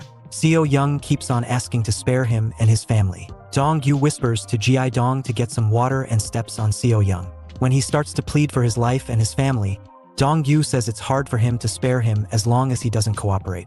Seo Young says he will fulfill any request of his and pleads for his forgiveness. Dong-gyu confirms if he can do anything he requests, which he agrees to. Dong-gyu thinks to get a better answer from him and questions about the whereabouts of his daughter. Seo Young-do was questioned by Dong-gyu about his daughter's whereabouts. Dong-gyu had searched everywhere for his daughter but couldn't find her. When the man said he didn't understand what Dong-gyu was talking about, Dong-gyu told him he knew the man had given half of his earnings to his daughter and that she must have a lot of money, as she could hide well. Dong-gyu asked the man not to be selfish and offered to pay off all of his debts and give him an extra 5,000 won if he revealed his daughter's location. Dong-gyu believed that if he did this, he would make a significant breakthrough. Seo Young-do needed to answer Dong-gyu honestly because he wanted to return to his normal life and be with his family. The man said that his daughter might not even recognize him as her father since they hadn't seen each other in a long time. Dong-gyu advised him to tell her the truth and not to think twice about it. Ji-dong thinks that Seo Young was torn between choosing his daughter or money for gambling, as he appeared to be hesitant to answer. Dong-gyu, on the other hand, thought that Seo Young had not changed and decided to leave, giving him until the next day to think about it carefully. Dong-gyu believed that having a near-death experience did not guarantee that Seo Young would change his ways, and he observed Ji-dong's disappointment, as he had grown up without parents. Seo Young orders them to shut their mouths and curses them. He asks them to kill him since he cannot give up his daughter to persons like them. Dong-gyu realizes that he has come to his senses and goes to him to make him more agitated. Seo Young tells him to just kill him. Dong-gyu punches him on his face, which surprises Ji-dong. Ji-dong claims Dong-gyu is being too harsh on him. Dong-gyu says that Seo Young knew how precious his family was and still didn't stop gambling. He orders Ji-dong to pull him out of the ground, unless he wants him to serve him all his life. Dong-yu thinks his older version won't even believe that Seo-young is willing to protect his family, but he does know now how precious the presence of family is. Dong-yu explained to Seo-young that he hit him to avenge his father and not to hold any grudges against him. He recalled the personality of Seo-young-do's father, who was fiery and aggressive. Dong-yu was confident that his father would welcome him back and not hit him. At his father's house, the old man was seen drinking alcohol while watching television. He cursed the people who had promised to help him find his son after he offered them a piece of his land. He cursed Yoon Suk, who died after making the promise. The old man felt foolish for trusting them. Looking at a portrait of his wife, he asked her why she was smiling at such a situation when their only son's whereabouts were unknown for a long time. He claimed that his son would not have done such a thing if she were present with them. He cursed himself for losing his son, his land, and his entire life. Suddenly, a knock on the front door startled the old man. Frustrated by the late-night visit, he slowly walked to the door. He stepped outside and stumbled upon the body of his son, Seo-young, lying next to an envelope. Recognizing his son by his voice, the old man helped him sit up. Seo-young apologized for everything, and the old man apologized in return. The old man noticed the envelope and wondered if it was a threatening letter from the people he owed money to. He opened the letter, thinking he would have to sell all his belongings to pay off his debt. However, a line at the bottom of the letter caught his attention which said that he had kept his promise. The old man started laughing out loud, realizing that his son had kept his promise to him. Dong-yu is eating his breakfast. His sister, who is sitting across from him, asks him if the meal tastes good. He says the taste is fine and her future husband will like it. She says what the old man is saying to the high school student. Dong-yu says her way of speaking is similar to that of a middle-aged woman.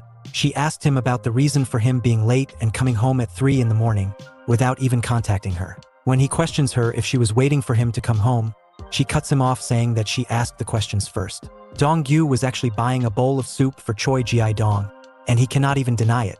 He even ate 4 bowls. He increased her allowance to 20,000 won. She responds saying that she is not that cheap of a person.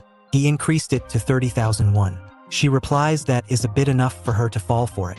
When he goes on to increase her allowance, she concludes that he doesn't want to talk about what he did yesterday and shows her fingers asking that much. He agrees to a 50,000 won allowance and reminds her the time is past 8 and it is late for her college.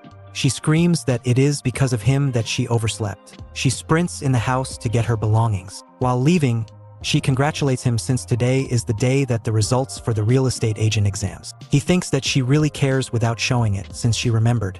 He finishes his breakfast and quickly opens the website that is used to check the results. Ha gets nervous for no reason.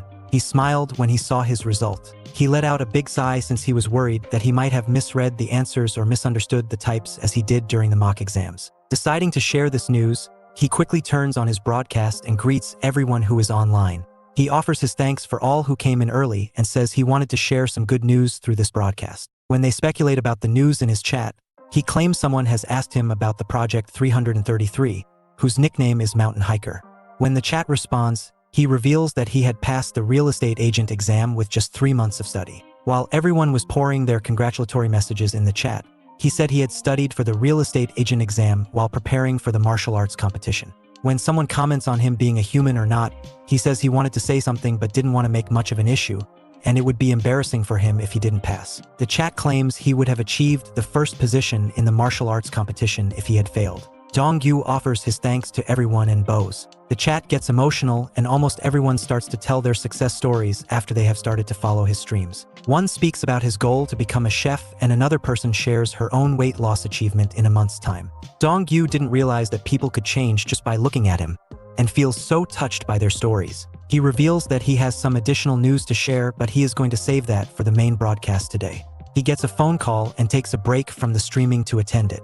At the college, Donghua is tired of waiting for his brother to call her and inform about the test results.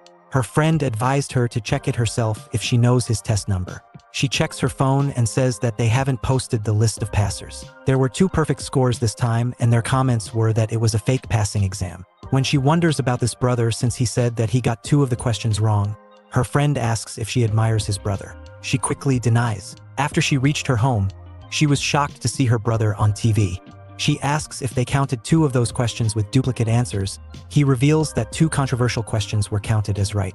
When she asked about the reason for taking his interview, he said it was to calm the public's opinion about the controversial question.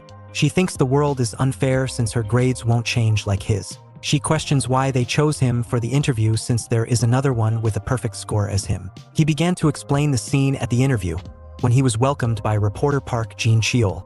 The reporter greeted him as he entered and said he never thought of him to be this tall figure. While shaking hands, he said he never thought of him being called by a reporter for an interview. The reporter offers him to be seated and have a drink till the other person arrives. Dong-gu orders iced Americano and looks around the cafe. The reporter claims he had taken interviews of so many people, but it is the first time for someone like him. Dong-gu thinks his eyes look curious. The reporter says he has to be proud of himself since no one can achieve what he has achieved. Dong-gu questions him about the type of person he met as a reporter, thinking some would act too excessive, some act shy to speak, and some pretend that it's not a big deal.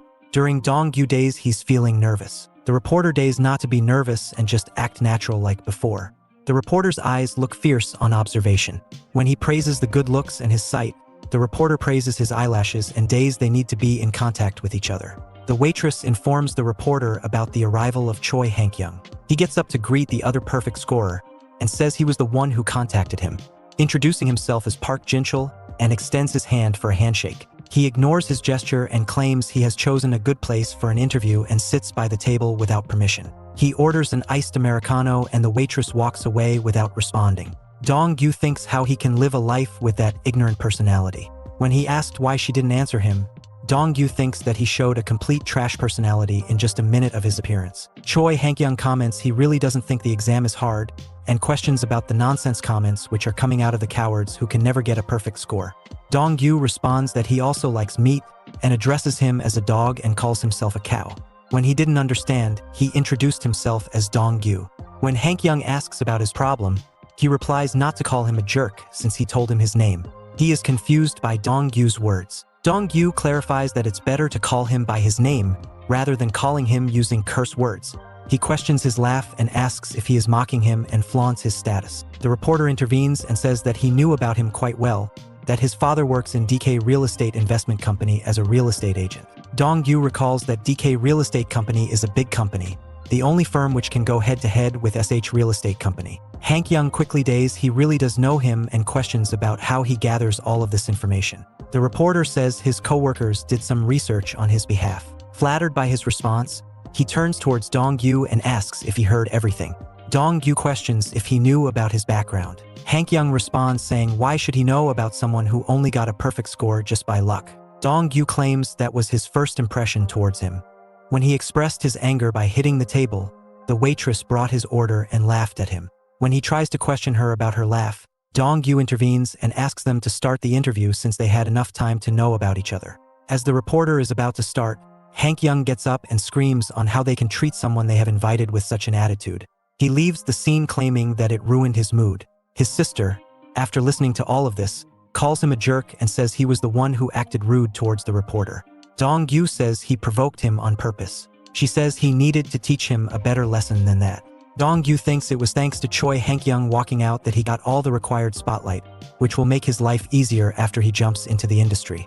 He thinks it was all he needed even though it was not a public broadcast, which happened because of reporter Park Jin-cheol. He checks his phone, since it is time for his broadcast to start. He gets a call from an unknown number.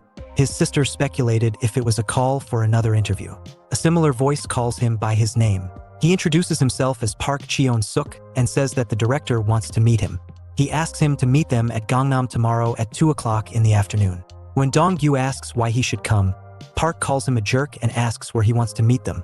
Dong-gu asks why he should care about their business. Cheon-suk asks if he is talking rudely since they were on the phone. He calls Dong-gu ugly Korean and says it is just for having a nice talk and they do not see him as a bad guy. He tells him to ask the person who wants to see him desperately that he cannot come to Gangnam that day and cuts him off. His sister asks if he is okay since the person on the phone sounded like a scary person. He tells her he has an important driving license test tomorrow and he has no time to go to Gangnam. When his sister gets shocked after listening to the driving license test, he says it has been a while since he went to the academy. She tells him not to joke with her since they don't have a car. He calls him a grandmother when she sleeps on the couch saying that his brother will get his driver's license and is all grown up. He thinks if they have seen what he has done at the coast that day. Her sister gives her legs and asks him to massage her grandmother's legs so he can have free time tomorrow. Thinking about Jo Hyuk and he didn't expect him to bite him this early, He will be angry and make an issue everywhere if it is him. His sister kicks on his face for massaging her legs hard enough to break them. The next day, looking at his driver's license, Dong-gyu thinks it is the best sight in the world since he was always mocked for not having a driver's license in his previous life. He cannot believe he can get the driver's license right after he passes the test. They have sent him a text message saying that they will go to Buchan at 2 o'clock, asking him to wait. He thinks they are so desperate to send him a text message and decides not to reply since he is in a hurry. He quickly thinks he cannot do it and calls him. Song Dae-young lifts the call and tells him to go to Buchan. When Dong-gyu says he has to go somewhere else, they order him to go. He says he doesn't really want to meet them now. They claim he will be happy once they meet. Song Dae-young says he is near the cafe at Nambuchan High School, which is the same school that Dong-hwa attends. At the end, they say he will never know what they will do if he is late. He enters the cafe and they call him to their table. Cheon-suk asks why he didn't greet him nicely since it has been a long time. Dong-gyu replies they were not in a relationship to greet each other. Dae-young claims they can greet each other from now onwards. Dong-gyu comes straight to the point and asks what they want from him. Cheon-suk asks him to behave properly and questions his rudeness in front of them. Dong-gyu asks him to behave properly and questions if he is having strength or skills enough to handle him. Cheon-suk gets frustrated since he had even waited for him patiently.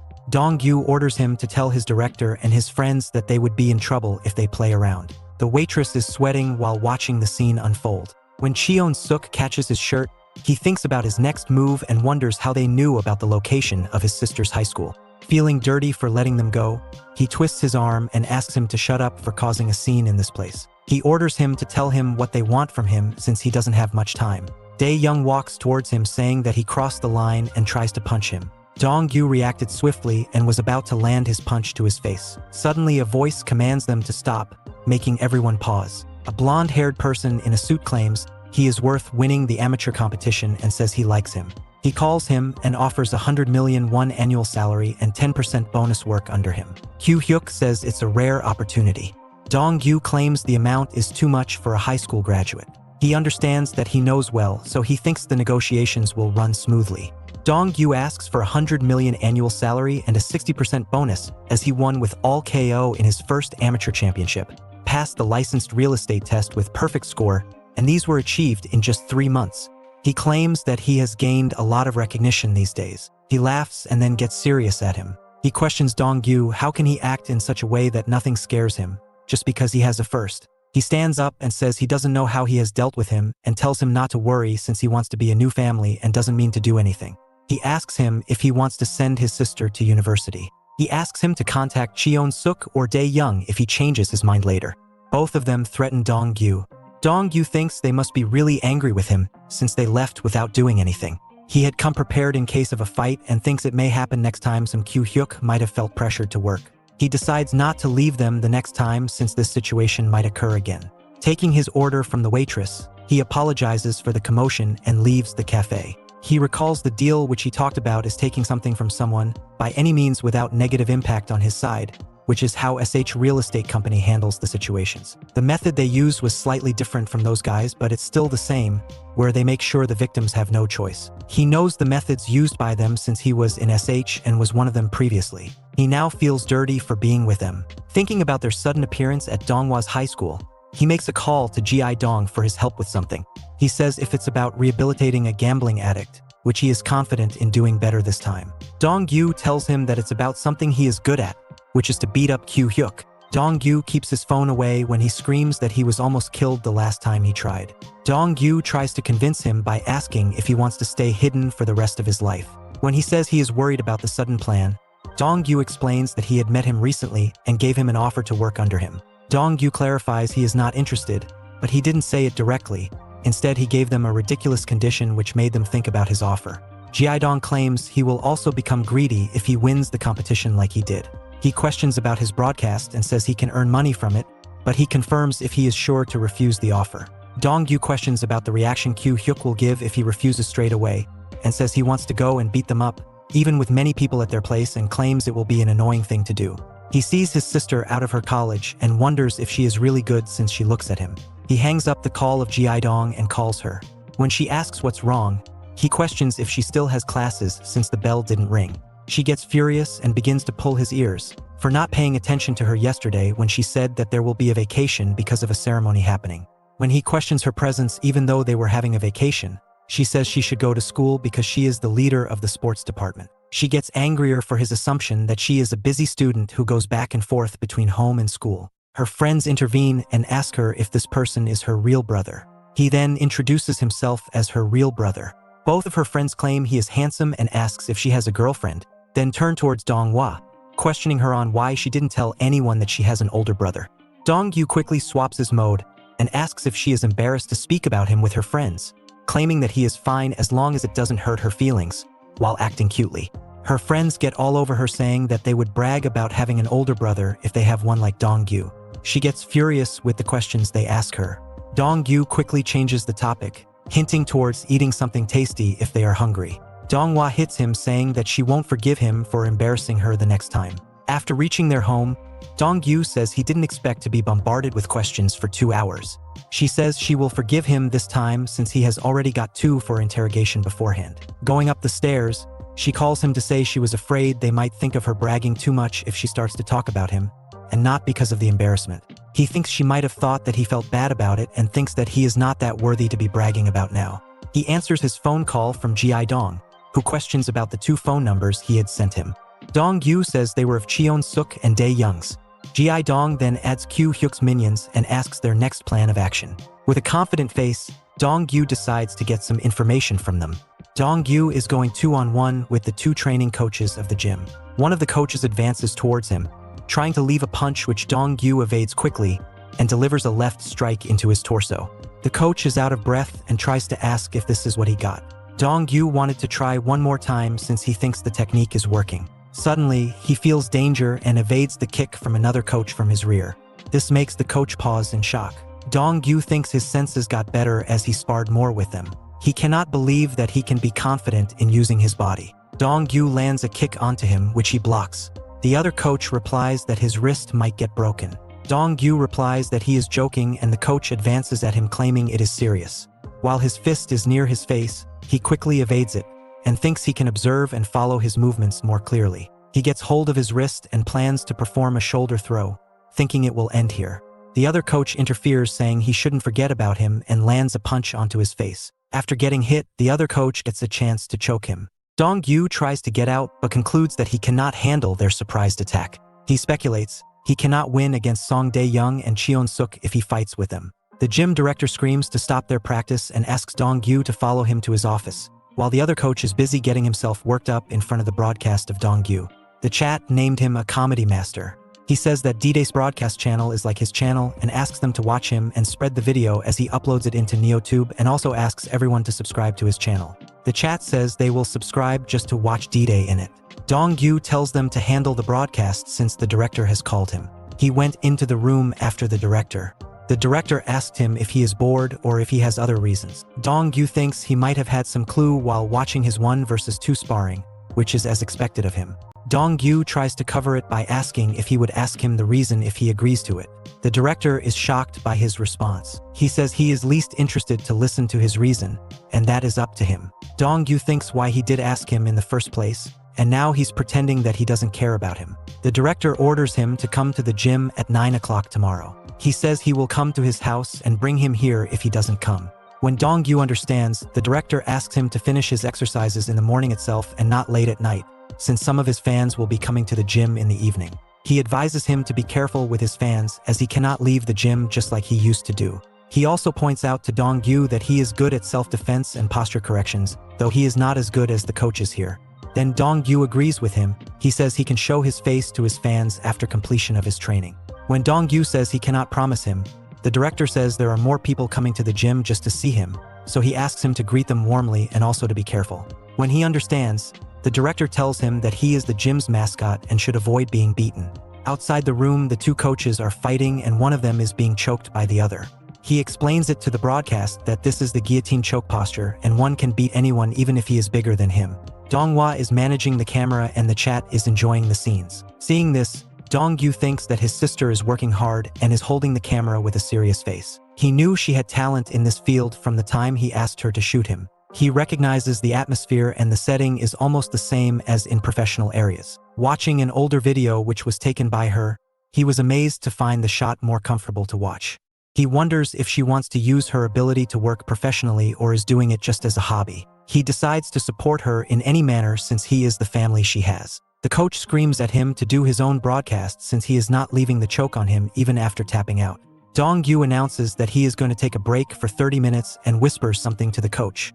Son. He then says the coach will entertain them for those 30 minutes to make sure they don't get bored. When Coach Dong-hyun advertises his channel, the other coach says that he thinks Dong-yu's broadcast has ended and claims it's time for his revenge. Dong-yu interrupts the broadcast and then stops the camera safety, announcing that they will be back after 30 minutes. After the 30-minute break is over, Dong-yu restarts the broadcast by himself. However, this time he has dressed himself up. He tells the viewers that he took the break to take a shower and get ready, as he is going out to buy his first car. Dong-yu adds how he recently completed his driving license test, so he wants to get a car. He notes how he is going to buy a used car and asks for the viewers' help in identifying the perfect car for him. The live chat feel that Dong-yu should go for a new car instead of a used one. However, Dong-yu has his reasons for not going for a new car.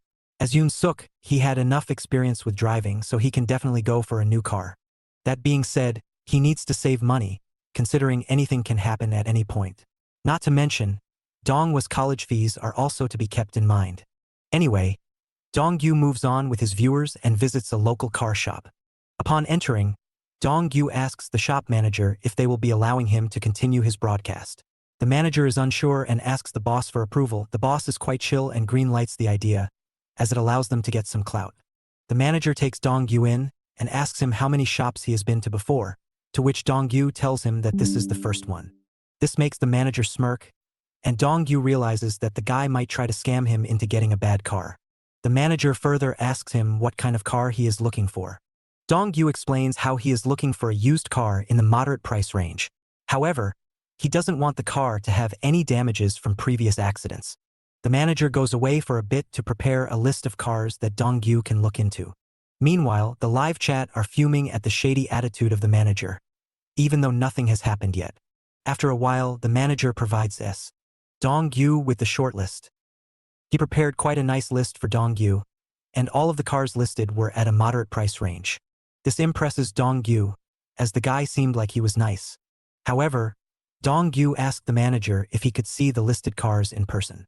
The manager quickly agrees and they go to the site. The first few cars that the manager showed ended up looking not so good. They all had tons of scratch marks and were cars that had went through accidents. The manager made it clear that he wasn't confident about the cars either. Dong-yu inspected the cars properly and said that he didn't like any of them.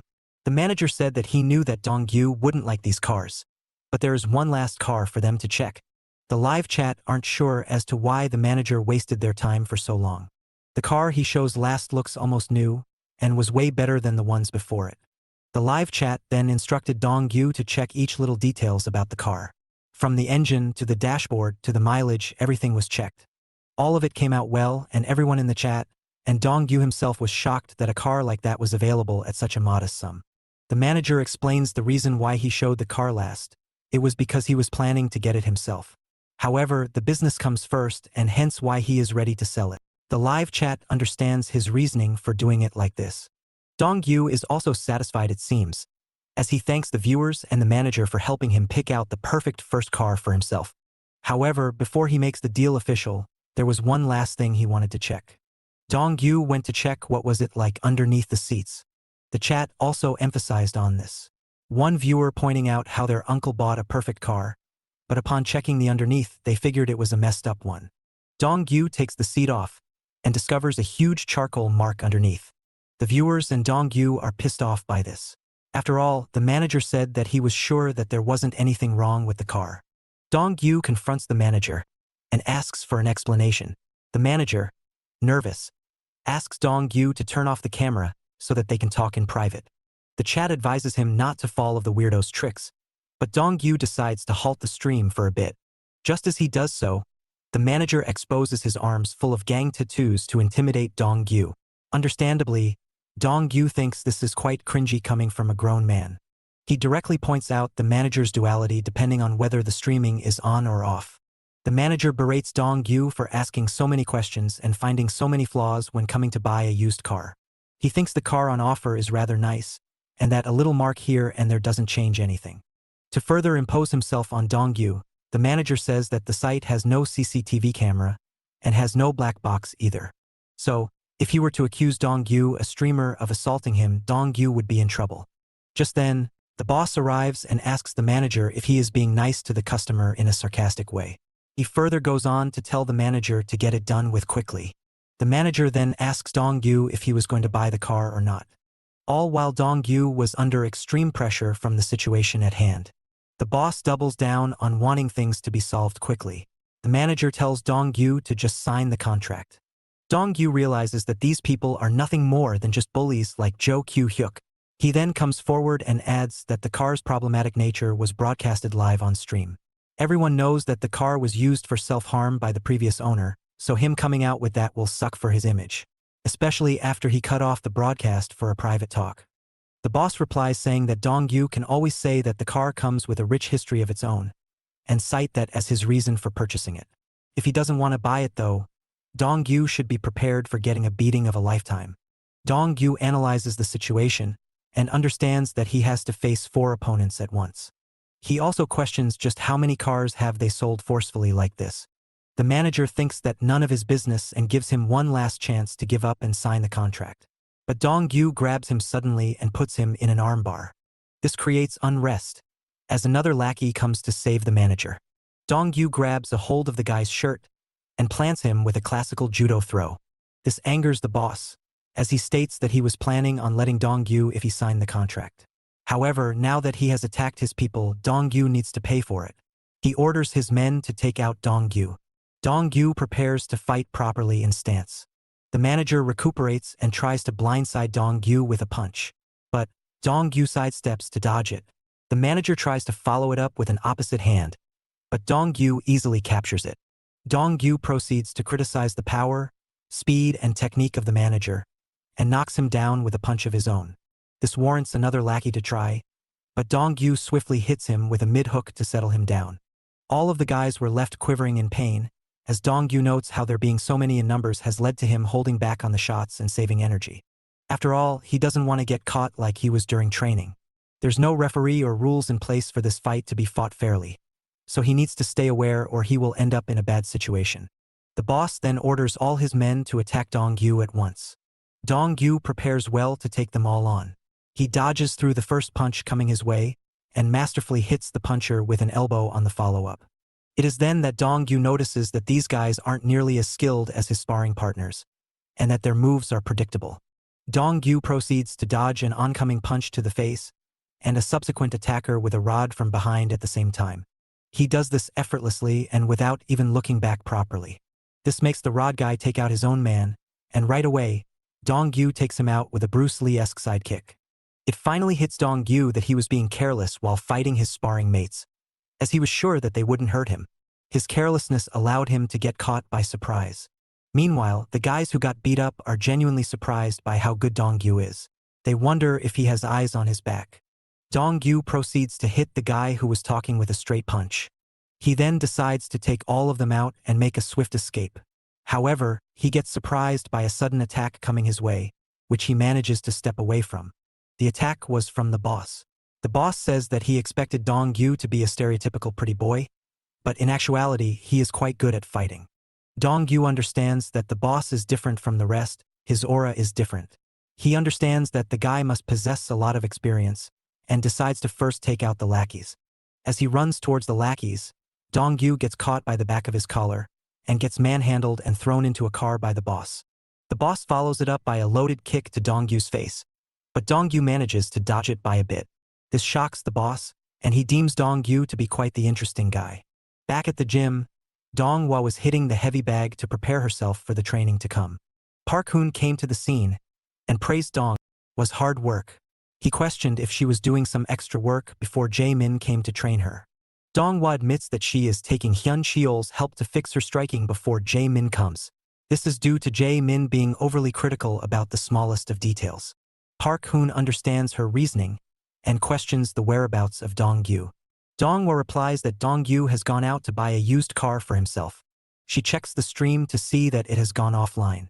Park-hoon doesn't see the need to go offline when going to a junkyard to buy used cars. Further on, he thinks that Dong-gyu could have just told him about it, as he has a friend who works in the used car selling business. The scene shifts back to the fight earlier, where the boss is beating up Dong-gyu badly. Dong-gyu notes how strong and experienced the boss is at fighting. Handling just him is a nuisance on its own, but having his lackeys join in on the beatdown just makes it tougher. The boss then proceeds to throw a metal pipe towards Dong-gyu's face, which he barely evades. The boss states how he had wanted to keep a low profile and go about things normally, but Dong-gyu pisses him off. Dong-gyu questions if the boss is trying to take his life, to which the boss says that he just intends to scare him a bit. Just then, Dong-gyu gets a call on his phone. This phone is picked up by one of the lackeys, and he says how the call is by Park-hoon. The guy keeps mocking Dong-gyu, but the name sends a shockwave to the boss system. The boss asks him to hand over the phone to him immediately, which he does. He tells everyone to stop fighting immediately. One of the lackeys doesn't listen and goes to attack a defenseless Dong-gyu, which angers the boss, as he chops him down. Dong-gyu is shocked by the boss' action. The boss wonders if Dong-gyu knows who Park-hoon is. He asks Dong-gyu to disclose some information for the betterment of both of them. He asks him which gym he goes to, before asking if he goes to Park-hoon's personal gym.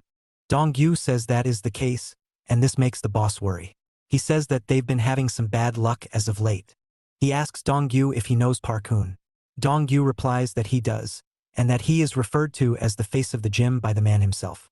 This puts the boss in even more stress, as the phone keeps on ringing.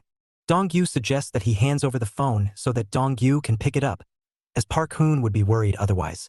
The boss agrees and tells Dong-gyu to tell Park-hoon that he got a nice car from him. Dong-gyu picks up the call.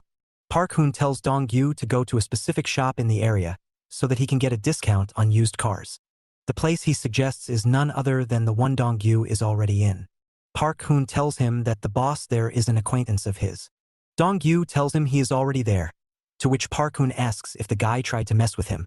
Dong-gyu takes this opportunity to mute the call and negotiate a new deal with the boss. He lowers the price range and asks the boss to get him a fresh car with no shady history. The boss agrees to that, and so Dong-gyu tells Park-hoon that he just got to the shop and hangs up. After that, the boss shows Dong-gyu a wonderful new car. The car is almost spotless and has little to no issues. Despite that, Dong-gyu makes sure to check it well, which irks the boss. The boss tells him that there is no need to check now, as the car is all good. It was rescued from being seized, and he could have gotten a lot more money for this than what Dong-gyu is going to pay. Dong-gyu questions just why the boss is letting him have this after he learned of his connection with Park-hoon. What is it about the gym manager? The boss is surprised to see that Dong-gyu has no clue on what Park-hoon really is. He gives him some advice though, saying that he should always listen to what Park-hoon says. This intrigues Dong-gyu, who questions what Park-hoon does to command so much respect. The boss says that if he really wants to know, Dong-gyu should ask Park-hoon directly, because he doesn't want to tell Dong-gyu something that Park-hoon doesn't want him to know. Saying this, the boss takes his leave. Dong-gyu is shocked by the stark difference in approach from the boss after the phone call. It makes him even more curious about what Park-hoon is hiding from them. The following day, Dong-gyu takes Dong-hwa to school in his new car. Everyone is surprised to see Dong-hwa coming out of a car and ask her whose car it is. Dong-gyu gets out of the car and is serenaded by all of Dong-hwa's friends. All the girls seem to have a crush on him and want to get noticed by him, whereas the guys also flock around him, as he is a popular streamer. They all want a piece of him, and the people also invite him to come and work out with them. Understandably, Dong-gyu is taken aback from the overwhelming attention he was receiving. So, Dong-hwa stepped in and allowed her brother to run away. She was proud of him and pointed this out to be a favor from her in exchange for him dropping her off. This behavior from Dong-hwa really touched Dong-gyu, as he promised to be a better brother to her. Following this, Dong-gyu drives off to the gym, where he is received well by the coaches and peers. They are all excited to see what kind of car Dong-gyu has got for himself. They wonder if it's a fancy sports car because Dong-gyu is a streamer after all. Dong-gyu makes it clear that he didn't get anything like that, as it is out of his league. He shows off the car he had gotten to the guys, and they are shocked by it. Dong-gyu asks if he got a good deal, to which the guys think that it's as good as a freebie for him because the car is very good for its price. Park-hoon joins in on the scene and is immediately ticked off by the scar on Dong-Yu's face. He immediately deduced that this was done by the boss, Seondal. Dong-Yu calms him down, telling him that it was a misunderstanding. Park Hoon is still pissed off though. Anyway, they move on from it, as Park Hoon decides to take care of Seondal later. So, Park Hoon steps in the ring to spar with the Dong-Yu. As they take stance, Park Hoon tells Dong-Yu to always make sure that he is ready when fighting with him. Dong-Yu, who wasn't ready enough, immediately gets caught by a straight punch. Park Hoon doesn't stop though, as he starts stacking up combos to hit Dong-Yu, who was barely defending himself. Park Hoon pointed out how unprepared Dong-Yu was and that he had a weak defense. He kept hitting Dong-Yu, and even tried to use an eye-gouging maneuver which Dong-Yu manages to avoid mostly, but still gets his nose scratched up. Dong-Yu was a bit surprised by Park Hoon's willingness to go for his eyes. Park Hoon thinks there's nothing to be surprised about, because going forward in life, Dong-Yu will face much worse attacks. He explains how such moves might be against the etiquette of MMA or other combat sports, but the usage is still prominent, which is why Park Hoon wants Dong-Yu to learn how to fight, and fight in a dirty manner. Dong-Yu understands the assignment. The manager of the gym himself was going out of his way to spar, when he doesn't allow it. So, he decides to take guard and absorb all the punishment coming his way. However, this turns out as good as anyone would have hoped, as Dong-Yu gets beaten to a pulp. This makes Hyun Cheol and Jae-min question why Park Hoon would decimate the man he calls the face of the gym. They also worry about Dong-Yu's schedule, as he will now be sparring with the manager every morning, have his personal training session in the evening, and then work out with his viewers at night. However, this also inspires Hyun Cheol. He wonders what would have happened if he never stopped and kept on going instead of settling for a semi-final spot. Jae-min also notes that he was quite good himself. Hyun Cheol says that he wants to spar with Jae-min again. Jae-min sees the point, but he thinks it's too much for them at their age, and the gym won't allow it. However, a simple rescheduling will fix that problem. But Jae-min doesn't want to push it at his age, because injuries won't heal as quickly as it did in their prime. He has to think about his future and his family. Hyun Cheol gets the point, but there is something about Dong-Yu that makes him want to push the boundaries. Jae-min doesn't have any of it though. Just then, a beat-up Dong-Yu wakes up and tells those two to stop arguing and spar with him. They are shocked to see Dong-Yu willing to spar again after getting beaten up so badly not too long ago. Dong-Yu says that he wants to do everything he can, instead of regretting later. This lights a fire inside Jae-min, who tells Hyun Cheol that he probably wants to try fighting again as well. This makes Hyun Cheol happy, as he starts kissing Dong-Yu for making Jae-min realize what he wants. Dong-Yu is understandably disgusted by this behavior. Following this, Dong-Yu gets into his car with Ji-Dong, as the two are about to start the long-awaited briefing. Before the briefing, Ji-Dong asks Dong-Yu where they are even going, and if going there serves any purpose. Besides that, what bothers Ji-Dong even further is that the car they're in is a car that had been used by its previous owner for self-termination. The car looks almost identical to the one from Dong-Yu's livestream. Dong-Yu didn't want to correct him, and added further to his fear by telling him that it is indeed that car, and that he had gotten it because it was so cheap. This sends shivers down Ji-Dong's spine. He wonders if the coal mark is below the seat where he is seated upon. Dong-Yu teases him more by telling him that he should keep quiet because a ghost woman is sleeping in the back seat. Ji-Dong is frightened. He didn't believe that ghosts exist, but someone who came back to life was sitting beside him, so he is unsure. Ji-Dong wasn't impressed by the teasing from Dong-Yu, so Dong-Yu promised to buy him pork as compensation. Following this, Dong-Yu tells Ji-Dong to get started with the briefing that they have. They talk about how there's a strawberry farm nearby and that Jo Kyu-hyuk is looking to acquire it. As the place is not owned by an enterprise, rather being under the guidance of an individual, it's a good place to target. The place has nice surroundings, so the value will be going up in no time. Not to mention, the person taking care of the farm has a wife and a daughter, so he is easy to push around if they push the right buttons. Meanwhile, at the strawberry farm, we see that Kyu-hyuk has already arrived with his crew to acquire the land. He notes how the place is well maintained, so getting work started there will take no time at all. He also knows that his uncle will absolutely love this place, so he goes ahead to acquire the strawberry farm. After that, Jo Kyu-hyuk goes inside with his thugs. They look for the owner, but it is not long before Kyu-hyuk finds him and approaches the guy. He asks the owner, who was working, if he was Park Tae-young, to which he said yes. He informed him that he was Jo Kyu-hyuk of the SH Real Estate Investment Company. He says that they tried to contact Tae-young, but he ghosted them. Tae-young makes it clear to them that he has already refused to sell the land, so there's no need for further talk. He also points out that bringing in thugs won't change his mind. One of the thugs feels offended by this and calls out Tae-young for judging people based on their appearance. He tells him that this is just his personal way of dressing. Tae-young feels guilty and apologizes, saying that he isn't aware of young people's fashion these days. By then, another thug approached Tae-young and told him not to worry about it. The guy then slapped Tae-young hard and dropped him to the ground, before saying that they are indeed thugs. Jo Kyu-hyuk states that this is the correct way of contact with guys like Tae-young. After all, he isn't a client, so there's no need for formalities. Tae-young feels threatened by this and asks those guys if they really feel that he will sell the land after this.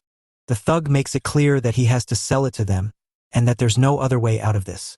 He should just listen to their boss and sell it. However, Tae-young doesn't want to. This is when Jo Kyu-hyuk tells him that if he wants to keep Do-yoon and Eun-ju safe, Tae-young should not make more fuss and sell it. This shocks Tae-young, as he didn't expect Kyu-hyuk to go so far. He asks if they did a background check on him. He then tells them to not touch Do-yoon and anyone else related to him.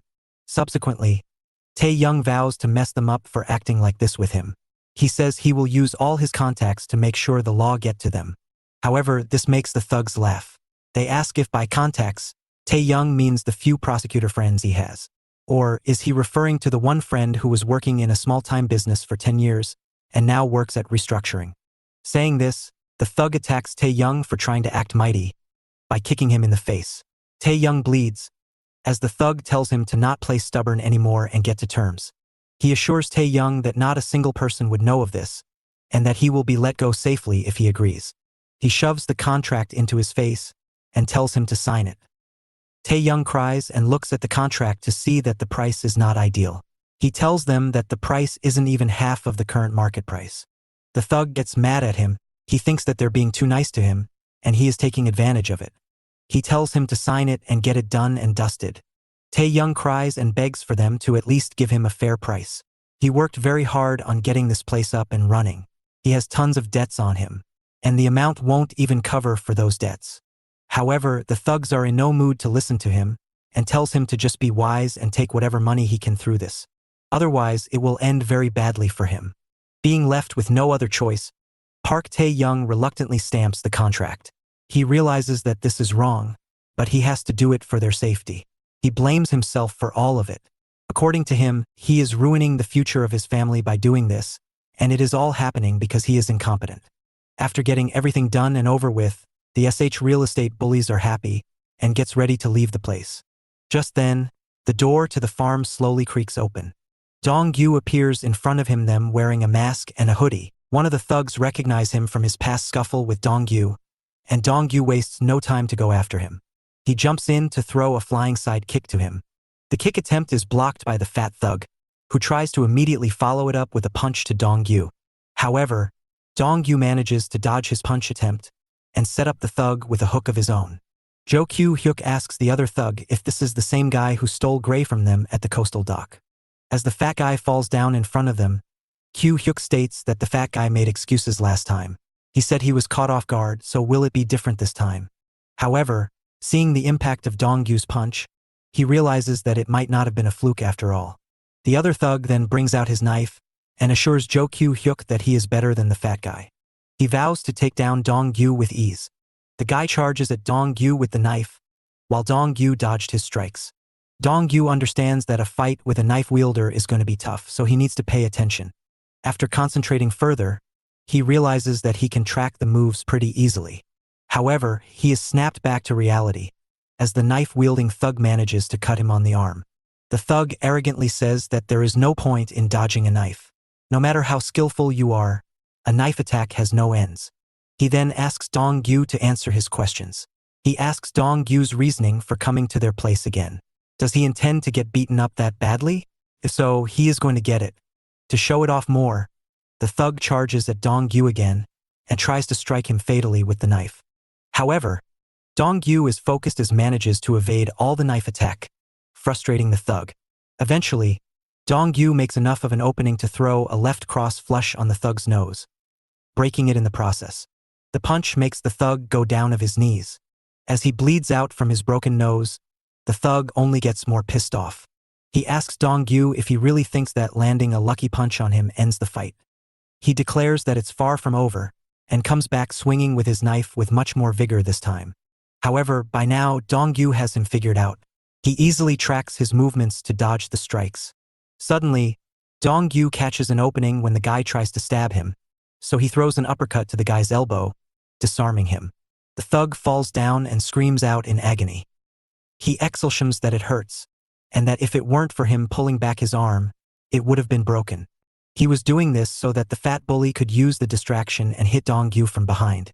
The fat thug tries to hit him with a double axe handle, but he is too slow for Dong-gyu, who easily evades the blow. This opens up an angle for Dong-gyu, who capitalizes on it with a hook, knocking the fat one down. Knowing this is the opportunity for him to strike, the other thug picks up the knife and goes for one last dash towards Dong-gyu with his knife. However, Dong-gyu simply catches him with a side kick to the chin and knocks him out. Jo Kyu-hyuk was terrified seeing all this take place. He realizes that Dong-gyu will attack him next, so without much thoughts, he tries to run away. Dong-gyu knows that this is the real Kyu-hyuk, someone who acts cool and ruthless, but is a coward. He is a bully who acts cool, but is the first one to run away when things go wrong. This is why, when he was Yoon-suk, Dong-gyu never cared about him. Meanwhile, Kyu-hyuk makes it out of the gate, but is tripped by Ji-dong's leg and falls flat on his face. Dong-gyu notes that he doesn't really care about him now either. As Dong-gyu comes out, Ji-dong says that the fall was better than he expected. He thinks it serves Kyu-hyuk well as he is a bad guy. He also lets Dong-gyu know that he did a good job in hurting and halting Kyu-hyuk. Dong-gyu praises him for the good work. As Ji-dong was referring to Dong-gyu as Yoon-suk, Kyu-hyuk was confused. He couldn't believe that the person from the coastal dock was none other than Yoon-suk, and refused to believe it. He asks Dong-gyu that he was recording a video of the incident before the fight, so is he looking for money? Dong-gyu tells him that the only way he can pay for this is through his life. Jo Kyu-hyuk asks Dong-gyu if he thinks he will be fine after taking him out. Just then, Dong-gyu asks him if there is any point of using honorifics to talk to trash people. Someone asked that question to him a long time ago, and his answer was that even though he works in a trashy business and is doing bad things, he doesn't want to behave like a trashy person himself. This was his answer, and Jo Kyu-hyuk realizes that it was Yoon-suk. But to him, it made no sense whatsoever. However, Dong-gyu declares that he is indeed Yoon-suk, and that he is back to life. This was the final words Kyu-hyuk heard before getting his lights knocked out. Following that, Dong-gyu burns the contract that Kyu-hyuk made Tae-young sign. He tells Tae-young that he will be fine for now, and that Kyu-hyuk won't bother him for a bit. Tae-young expresses his gratitude, saying that he can't believe that he can go back to being normal again. Dong-gyu warns him, saying that the SH real estate are going to send in more people, but he needs to beat them. Tae-young asks him how he can beat those people. Dong-gyu suggests that he puts the land up for sale to other real estate investment companies too. This will make them check it out and try to buy it. Tae-young can decide to sell it at the highest price, or keep it if he wants. But this will make sure that the SH real estate have to compete with others, rather than directly attack him unfairly. Tae-young once again thanks Dong-gyu for everything he did for him. Dong-gyu tells him not to give the CCTV footage of this to anyone, as they're going to look for it. Tae-young assures him that he won't, because the cameras are already broken. Following this, Dong-gyu and Ji-dong leave the place. Ji-dong tells Dong-gyu that he has changed a lot and that the previous him would never give advices to others. Dong-gyu states that being born again makes a huge change to a person's life. Ji-dong asks Dong-gyu if he saw hell during that time, to which Dong-gyu says that he did. He says that this is hell, and that's why he is here in the first place. Later on, Dong-gyu sits in his room and rewatches the clip he captured at the scene. Jo Kyu-hyuk could be seen harassing Park Tae-young pretty clearly, so the video came out perfectly fine for him. However, the question on his mind now is how he will use this footage to his advantage and against the SH real estate. He thinks of the conversation he had with Ji-dong earlier. They packed the thugs into the passenger seats of a car. After doing that, Ji-dong asks Dong-gyu what they plan on doing next. Dong-gyu tells Ji-dong to drive the car to somewhere secluded and leave it there as trash. Ji-dong isn't so sure about that, as he fears that the thugs will come back into consciousness while he is driving. Dong-gyu told him that they've already tied them up for that exact reason. but Gi Dong is still skeptical. He instead asks to drive Dong-Yu's car, which Dong-Yu doesn't want. He assures Dong-Yu that he will drive safely and make sure that there won't be any scratches on his car, but it's turned down. Gi Dong then asks him about the video he shot and how he intends to use it. Dong-Yu says he has no idea as of yet. Gi Dong suggests that they upload the video on the internet so that it goes viral and damages SH real estate, as the owner's nephew can be seen bullying a normal person. But Dong-Yu doesn't want to do that. From his perspective, something like this can be easily covered up by Jo Kyu-hyuk's large network, and won't even phase the SH real estate. It's the kind of news that can be taken care of with ease, so it will briefly flash on the news before getting lost in obscurity. They don't want that to happen. The video is valuable for them and they must use it well so it has long-term consequences. Dong-Yu says that he will figure out a way for it to be used as a sword now, and even as time goes on, it should operate as a spear for them. But before that, they need to take care of the thugs, so he tells Gi Dong to follow his orders. Back in real time, Dong-Yu wonders what that will be. He has been thinking about it a lot, but still hasn't found a way to utilize the video in a solid manner. Just then, Kim Dong-hwa comes into the room all excited. Dong-Yu shuts down the video and hopes that Dong-hwa didn't see the Jo Kyu-hyuk footage. However, Dong-hwa got the wrong idea and assumed her brother was watching adult content. She told him that it's okay for him to watch it, but to keep it in moderation.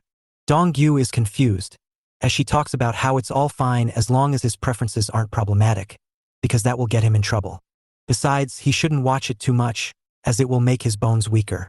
Dong-Yu was initially confused, but later got what she meant, and asks her what she thinks of him. Dong-hwa says the whole situation is weird. Dong-Yu tries to explain that he wasn't doing anything like that, and that he isn't that type of a person. But Dong-hwa doesn't buy it, as every guy is into that sort of thing. As Dong-hwa leaves, Dong-Yu realizes just how embarrassing the situation was. He understands that the mind of a person going through adolescence is filled with tons of weird thoughts and perceptions. It also makes him wonder just what does weirdos watch to get into trouble and come up on the news. This suddenly reminds Dong-Yu that he can use the news broadcast as a vehicle to attack SH real estate. So he decides to call Gi Dong. He calls him, but for whatever reason Gi Dong doesn't receive the call immediately. This is weird, because usually, Gi Dong doesn't waste any time in picking up the call. So, it makes Dong-Yu wonder if something really went wrong. Just then, Gi Dong picks up the call, and it turns out that he wasn't picking up because he was watching the live concert broadcast of Hatsune Miku. So, he is busy. This appalls Dong-Yu, but he tells Gi Dong that he is sending the video footage of Jo Kyu-hyuk to him through email. He wants Gi Dong to send it to someone else using Park Cheon-suk's email. Gi Dong asks why it must be done with Cheon-suk's email, to which Dong-Yu says that it will spice things up. However, Gi Dong is too consumed in the concert that he is watching, and pays no attention to what Dong-Yu was asking. Dong-Yu told him to do it quickly, as it was not something they can sit back on. Gi Dong doesn't really get it, but he tells Dong-Yu that he will be sending it now. After hanging up, Dong-Yu feels disgusted by how Gi Dong is laxing out and watching concerts when someone so important is on hand. Just then, he sees that Gi Dong has sent him an email. He wonders what it is, as it doesn't seem to have any important file. He opens it to find that it's a video of Hatsune Miku that he was recording from his TV. Right when that clip popped up, Kim Dong-hwa came back to Dong-Yu's room to give him the scarf she got for him. But she is shocked to see that her brother is into Vocaloid idols. She doesn't know how to react, and just says that he had no idea that her brother was not into real girls. Saying this, she leaves, as Dong-Yu fails to explain himself. He reads the rest of the mail, which says that Gi Dong sent this to him because he wants him to know the real power of Miku Hatsune, disgusting Dong-Yu even more. After that, Dong-Yu gets ready to go outside. A week or so later, outside, Dong-Yu catches up with his gym mates, before he prepares to leave from there. As he goes, he sees the road covered up by snow. This makes Dong-Yu realize that Christmas was right around the corner. Because he has been spending so much time on the gym, he didn't even realize when time flew by and winter arrived. As Yoon Suk-il, he never cared about Christmas or New Year's. It was just another day for him. He was all alone. Now though, he has people that he cares about, so the equation is different. He decides that during these times, even annoying people like Gi Dong deserve a reward. So, he dials up Gi Dong's number and calls him. Gi Dong picks up, and Dong-Yu tells him that it has been a week since they've met. Gi Dong questions if he still wants to hit him with a baseball bat. Dong-yu assures him that it's nothing like that, and that if he wants any gifts, he can ask Dong-yu. He will get it for him for Christmas. This warms up Ji-dong, who says that Dong-yu is the one for him. This disgusts Dong-yu and makes him regret not hitting him with a bat in the first place. However, just then, Ji-dong informed him that he got a reply on the email he sent to a guy using Park Cheon-suk's email address. Ji-dong informs him that the reply was short and only asked Ji-dong who he was. Dong-yu realizes that the guy is quick-witted, so he easily deduced that it wants Park Cheon-suk who sent the email. He states that the man who challenged the chairman is no fluke after all. Ji-dong asks what he should do, to which Dong-yu tells him not to worry. He did enough by setting up the bait, so now they need to wait. After that, Dong-yu tells him to think about the gift, and Ji-dong hangs up with a romantic tone, which ticks Dong-yu off. After that, Ji-dong decides to watch the footage from the black box of Jo Kyu-hyuk's car.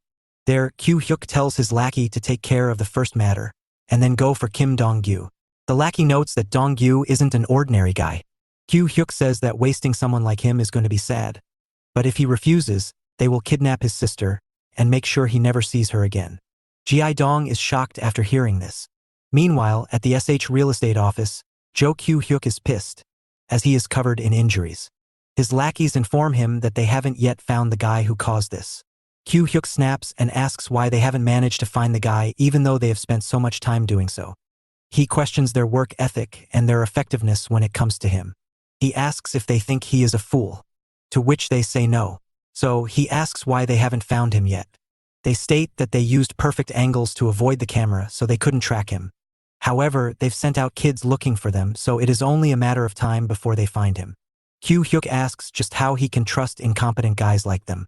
He wonders how does the hooded guy even get information on him.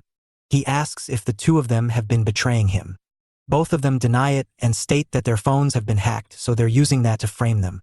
Kyu-hyuk thinks they're just excuses. They then say that it's obvious that they're getting intel from Ji-dong, because it seems they're working together. Kyu-hyuk berates him for stating the obvious, and says that it's clear that they're working together. He curses Ji-dong for tripping him, as after that, he was beaten to a pulp by the hooded guy. The beating was constant, and that's why he is left in this state. He hasn't slept a wink since that incident, as he is scared that the monster would find him again and hit him like that. So he wants him. He wants his head, and he wants it as quickly as possible. He drinks down alcohol as he asks those two to find the guy. He needs to find him and Ji-dong at all cost. He says they must get the job done no matter what, and that he wants no excuses. The guys agree to take on the mission and are told to leave the room. One of them asks what they should do with Kim Dong-yu. Angered, Kyu-hyuk throws the glass at him and tells him to focus on the matter in hand, as Dong-yu can be taken care of later. They leave. However, Jo Kyu-hyuk isn't satisfied. He can't trust two guys who were beaten by the hooded guys twice. So, he realizes that he needs to do it himself. He needs to send other people after the hooded guy and Ji-dong to catch them off guard. So, Kyu-hyuk hits up a number and asks a mysterious person for their help. He states that he doesn't trust his lackeys to be of any use when it comes to this, so he must acquire the help of the guy he is talking to. On the other hand, the two lackeys are talking to each other on the hallway. Dae-young thinks it's quite weird that both the hooded guy and Dong-yu are boxers. The fighting styles are similar, and it's definitely weird that they're running into skillful boxers. Cheon-suk asks him if he thinks Dong-yu and the hooded guy are the same people. Dae-young says that there is a possibility that they might be. However, Cheon-suk doesn't think so. He states that if Dae-young thinks this way, he should change his thought, because the hooded guy is ruthless and not someone who is a martial artist. An athlete would hesitate twice before breaking someone's arm, as it would get them expelled, but he didn't. He further adds that the hooded guy doesn't seem like someone who has morals and trains to get out of the nerdy image. He is a veteran street fighter who knows his way. Dae-young stays in silence for a bit. This makes Cheon-suk tell him that if he doubts him so much, why doesn't he fight Dong-yu and find out? Dae-young refuses to do so, as it goes against the boss order. Dae-young then tells Cheon-suk to gather all of their men. Cheon-suk asks why, to which he says he wants them to trace Ji-dong to learn more, but they can't let their guard down as the hooded guy might show up. Cheon-suk makes it clear that if they do find the hooded guy, he is Cheon-suk's prey, because he broke his arm and made him like this. Dae-young pokes fun at him and asks if he can do anything in his current state. This angers Cheon-suk, who challenges Dae-young to try him. However, Dae-young tells him to calm down, because they can't fight among themselves. He further notes that with his broken arm, Cheon-suk won't be doing anything. Besides, is there any difference between him taking on the hooded guy and Cheon-suk doing it as long as they get him? Saying this, he gets inside the elevator and says that he is warning Cheon-suk because he cares about him and doesn't want to further damage him. Cheon-suk listens with displeasure before getting on the elevator, seemingly agreeing with Dae-young. On the other hand, Dong-gyu is at his house doing pull-ups, of which he has gone past the 220s. He thinks about the video that Gi-dong sent from Jo Kyu-hyuk's black box. It makes him understand that if they hadn't attacked Kyu-hyuk there, Dong-hwa would have been in trouble by now. This angers him beyond comprehension, as he decides to teach Kyu-hyuk a lesson, vowing to turn him into a living corpse the next time they see each other. Dong-gyu keeps on going and ends up hitting 240 pull-ups. He was doing this in front of the live chat, so they were shocked to see that he managed to do so many. One user notes that he did 8 sets of 30 pull-ups, which is insane. Furthermore, he also did it with 130 kgs as extra weight to up the intensity. This made everyone wonder just how strong Kim Dong-gyu really is. Dong-gyu finally comes back into his own and starts talking to the live stream chat. He talks about how it must have been boring to see him pull-ups for so long. He didn't even say a thing during all of that. After that, he asked the chat to wait a bit as he was soaked in sweat. The chat wondered if he was going to take a shower, to which Dong-gyu clarified that he wasn't going to take a shower and was just going to change his t-shirt. Saying this, he starts t-shirt off. This brings out a strong reaction from the chat, as they stated how what they were seeing then wasn't at all boring. Some wanted to see him strip more, while some of the girls just wanted to get married to him and enjoy the chocolate bar molded abs of Dong-gyu. Even the male audience were quite taken aback by Dong-gyu, as there were people out here who really appreciated the body. Some even wanting to use a body like his for once in their life. Dong-gyu told them not to get jealous and start working out to achieve a body like his. He uses this opportunity to put on a shirt himself, as he recommends the chat to watch some YouTube channel that teaches them how to work out. The chat also reacted strongly to this, as they didn't get why he was promoting other content creators. The rest expresses their problem. How they were not able to find a proper instructor.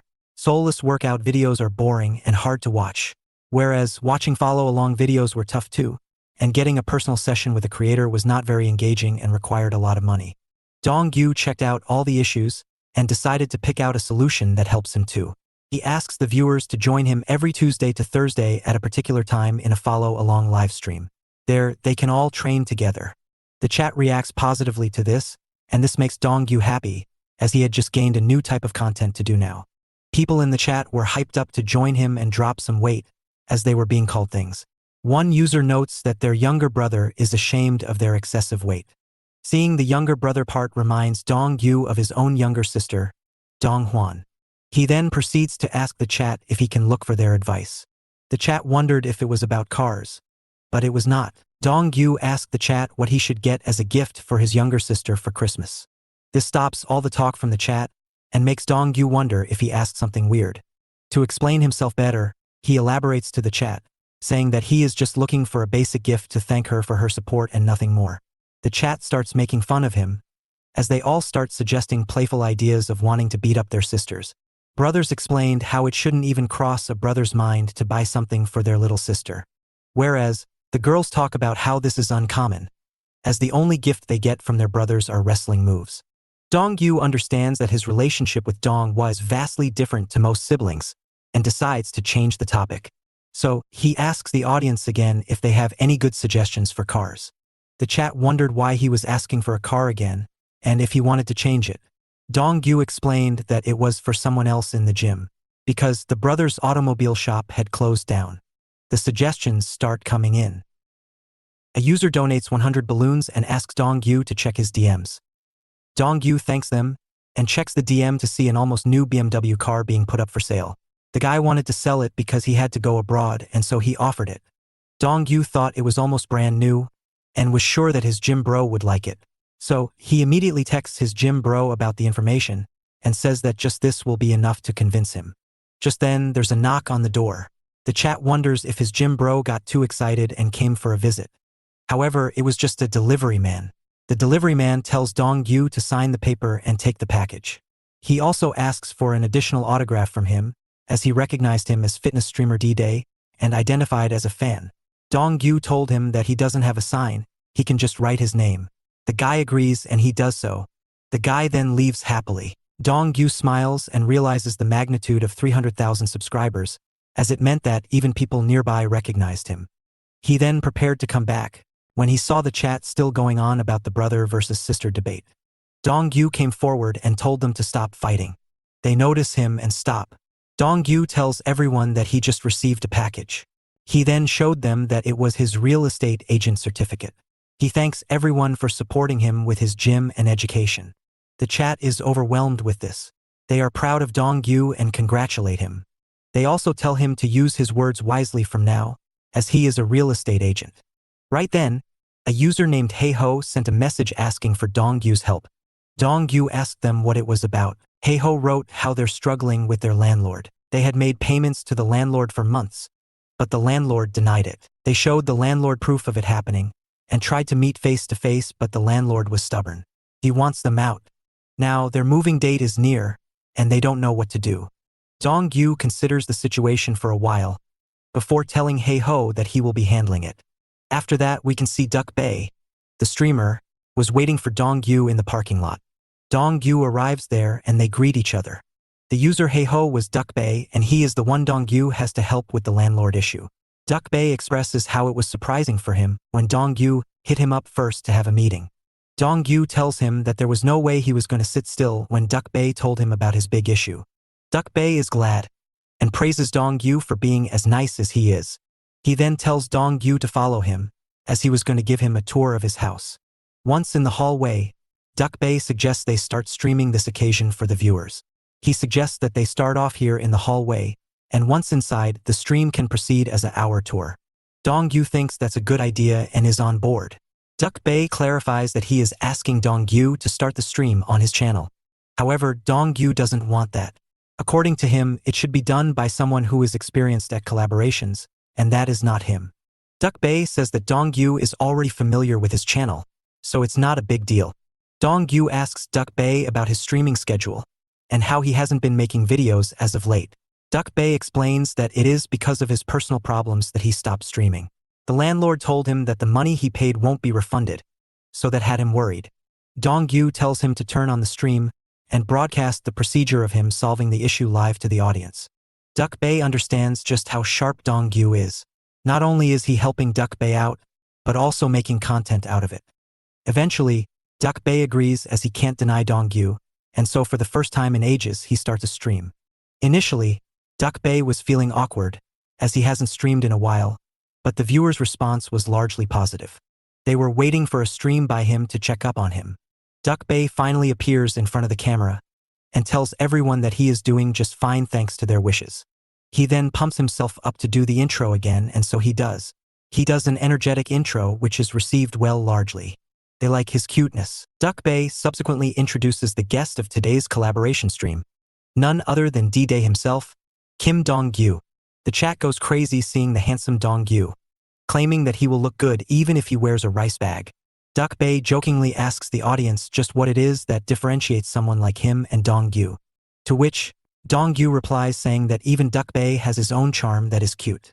The chat doesn't seem to agree with that, as they don't think Duck Bae stands anywhere close near Dong-gyu. Following this, Duck Bae invites the viewers inside his house alongside them. They all enter the house, and their Dong-gyu gives a housewarming gift to Duck Bae.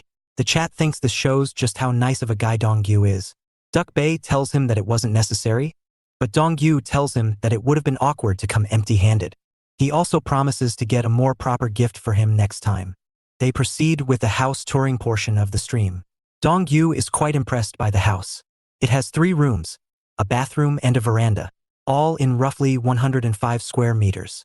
Duck Bae tells him to feel at home. Dong-gyu realizes that the house layout is quite old, yet the house still feels very nice. It makes him wonder if it has been renovated some time ago. Despite the bad exterior of the house, the interior looks good. Even the chat like the house. They say how it is beautiful, and that they can't believe that a house like this is not getting sold. Duck Bae unpacks the gift that Dong-gyu bought for him, and with the drinks in hand, he offered him to sit down, so the two of them can talk about the matter. However, Dong-gyu does not want to indulge in these things, instead he wants to get to the meat and potato. The chat were interested in seeing how Dong-gyu does here, as he is a newbie to the game. Dong-gyu directly asks Duck-bae if the landlord raised the rent of the place in recent times. Duck-bae is shocked to know that he has figured this out, as he had not told Dong-gyu of this. But yes, Duck-bae does confirm that the landlord had raised the rent of the place. Not only did he raise, but he raised it by 50 million won, which is a ridiculous sum, and more than any other house in the vicinity. The chat is stunned to know that the rent of the place was raised by such a large amount, and blame the landlord, calling him a fraud, and understanding why it is not getting sold. Duck-bae further goes on to explain how he used his subscribers to send a proof of the payment, but every time he did so, the notice was returned. Dong-gyu immediately deduces the matter, and asks if the owner was absent every time he had sent the proof to his place. Duck-bae is stunned to see how Dong-gyu had figured out something like that. But Dong-gyu plays it off as being a common occurrence. The chat are pleasantly surprised by Dong-gyu too, as they did not see a newbie coming out as so ready for something like this. He must have really put in a lot of effort in studying the subject, they thought. Dong-gyu asks Duck-bae if there is any evidence through messages or KakaoTalk texts that show that Duck-bae had warned the landlord about breaking the lease. Duck-bae confidently says that he has proof both on normal and KakaoTalk texts. Dong-gyu concludes how one cannot be called a fraud just for delaying through payments, and that a situation like this is civil. So it should be solved in a normal and quick manner. He subsequently asks Duck-bae how far away is the moving date for him. Duck-bae responds by telling him that it is about 10 days away. Dong-gyu understands that there is not long left for them to solve the matter, as the new tenant will be coming soon.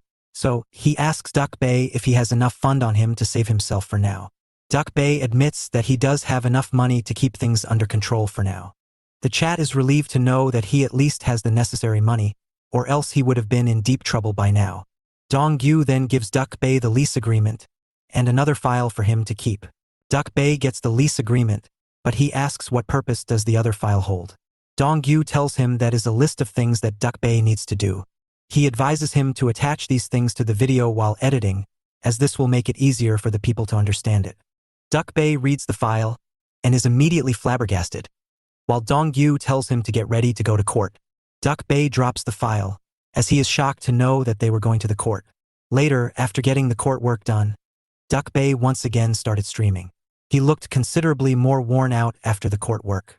He was quite confused by all the things that happened, all the hard legal terms. He could not grasp anything. The chat praises Dong-gyu for being so good at his work, despite being new to the profession. Duck-bae ponders if he is the dumb one, or if Dong-gyu just damn good. The chat does think that Dong-gyu did a wonderful job though. After a while, Duck-bae asks Dong-gyu just how is he so good at his work. He just passed the exams to be a real estate agent this year, so how has he such developed skills? Dong-gyu smiles and says that it is because this is his second crack at life. The viewers find this quite funny, as they also talk about wanting to be reincarnated to be as good as Dong-gyu. Anyway, as time goes on, Duck-bae asks Dong-gyu what they were supposed to do now. Dong-gyu states that they have managed to gain level grounding thanks to the court work. So now that they are equal, they can go and have a talk about the matter.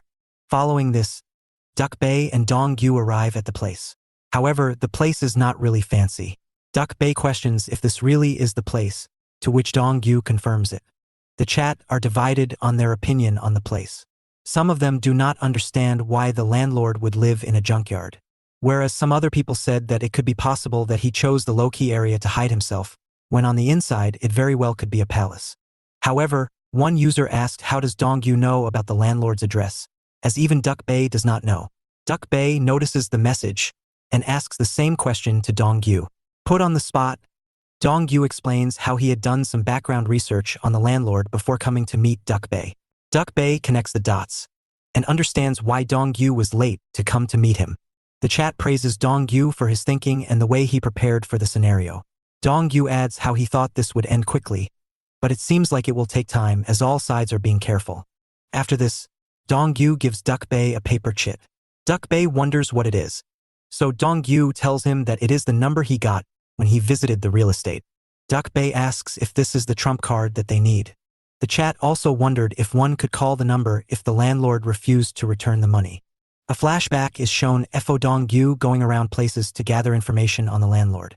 A lady said that the landlord is a very tough person to get a grasp of. He is someone with a bad temperament. As for his address, she doesn't want to disclose it because it's personal. He talked to a shop owner who said that the landlord is the richest man in Suwon, so even if he doesn't want to stand out, he does. However, he has been having troubles of his own lately. Dong-gyu asked him what it was, but the guy refuses to elaborate further and left, citing that he had a customer waiting. Dong-gyu tried his best to take time and get information on the landlord, but he couldn't. Just then, he ran into this beautiful young lady, who recognized him as D-Day. Not only that, she claimed to have information on the landlord, as she worked at his place. She basically gave him the information about the landlord, and also told him that the landlord doesn't intend to return the payment. Further on, the lady flirts with Dong-gyu, gave him her number, and told him to hit her up when he wants to. However, Dong-gyu told her that he will be giving the number to a cute and nice guy instead. That guy is Duck-bae, and the number he has is hers. Learning this, Duck-bae is jubilated. The viewers are also happy and cheer him on the quest to get the girl. However, Dong-gyu tells Duck-bae to get on track, as they were about to go attend to some serious business. As they go there, they see a woman on her knees, asking the landlord for some money. She says the money is necessary for her, as she has to buy a bag for her grandson. The landlord ruthlessly denies her request, telling her to pull her rickshaw and leave immediately. The woman pleads, stating that her grandson's bag is torn, and requests for something, but the landlord won't budge. He says that to run a business, one must dig down the ground, so he can't help her with her issues. The woman was still persistent, so the landlord pushed her down, cussed at her, and told her to leave. Seeing this, Dong-gyu understands that he can't just start a conversation here, and decides to watch it till the end. Duck-bae is soft-hearted though. He asks Dong-gyu to join in, but he turns him down. Even the chat was mad at the landlord, and wanted Dong-gyu to step in. But Dong-gyu explained that if they try to make their way in here, they can face a lawsuit, so it's better to watch. Duck-bae was still worried, as the things were getting extreme between the landlord and the woman. The chat was pissed off at Dong-gyu. They didn't expect him to be a coward. One user questioned if there is any point of learning martial arts if one is just going to watch injustice take place. The landlord once again tells the lady to leave. Unable to bear it, Duck-bae offers the lady some money to buy a bag for her grandson.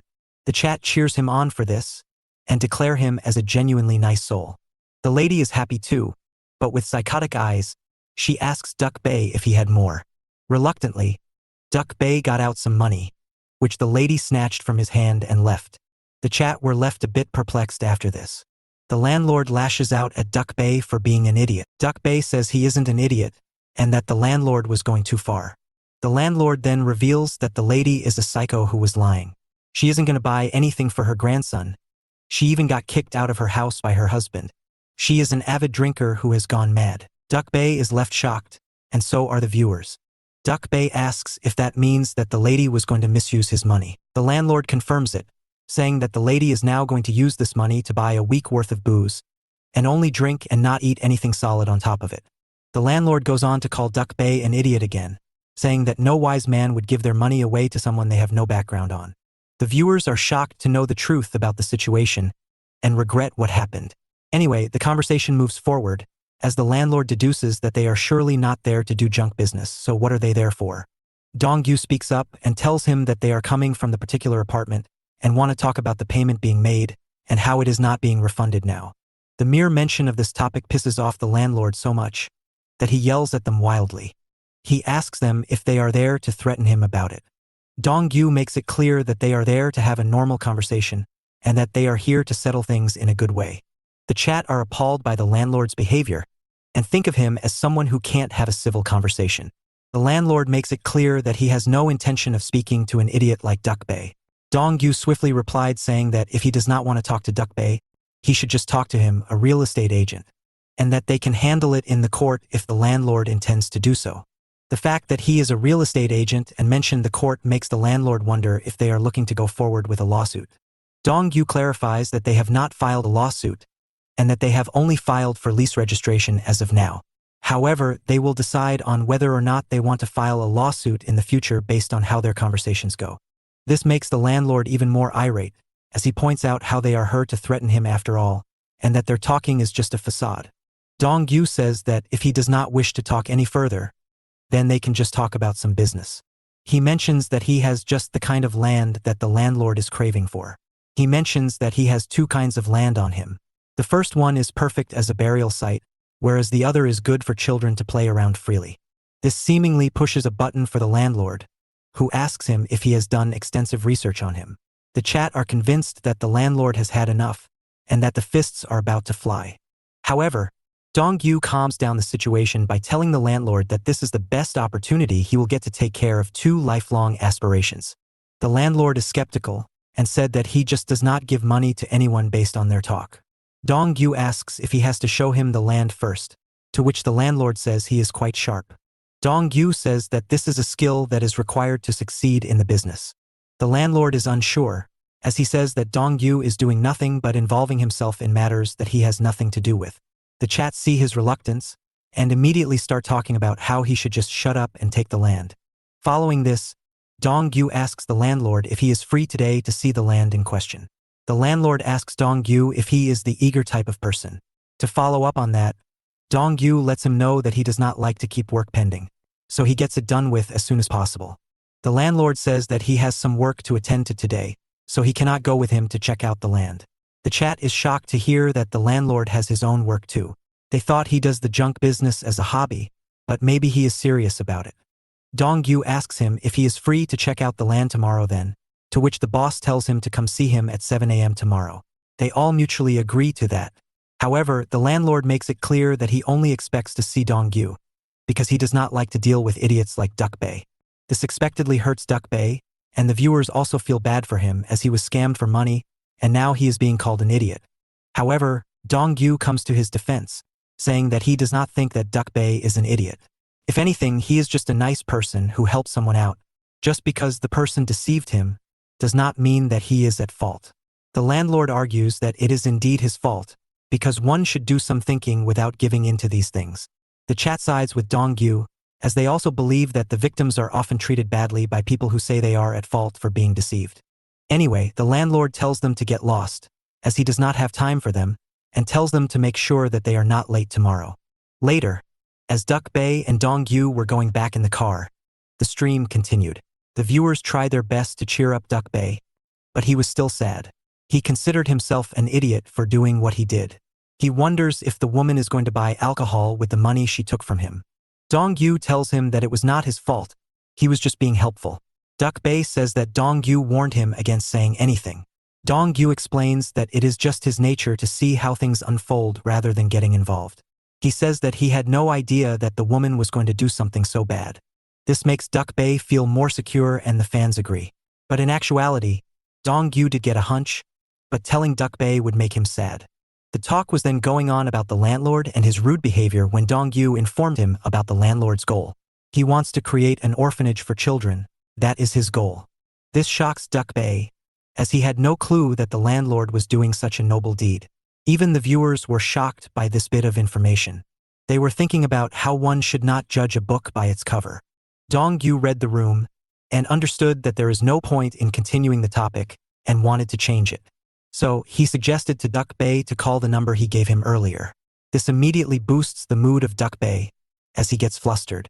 Everyone in the chat get riled up as well. Duck-bae is unsure though, he does not know if he should go through with it. Dong-yu assures him, saying that if there are so many people backing him, he should definitely give it a shot.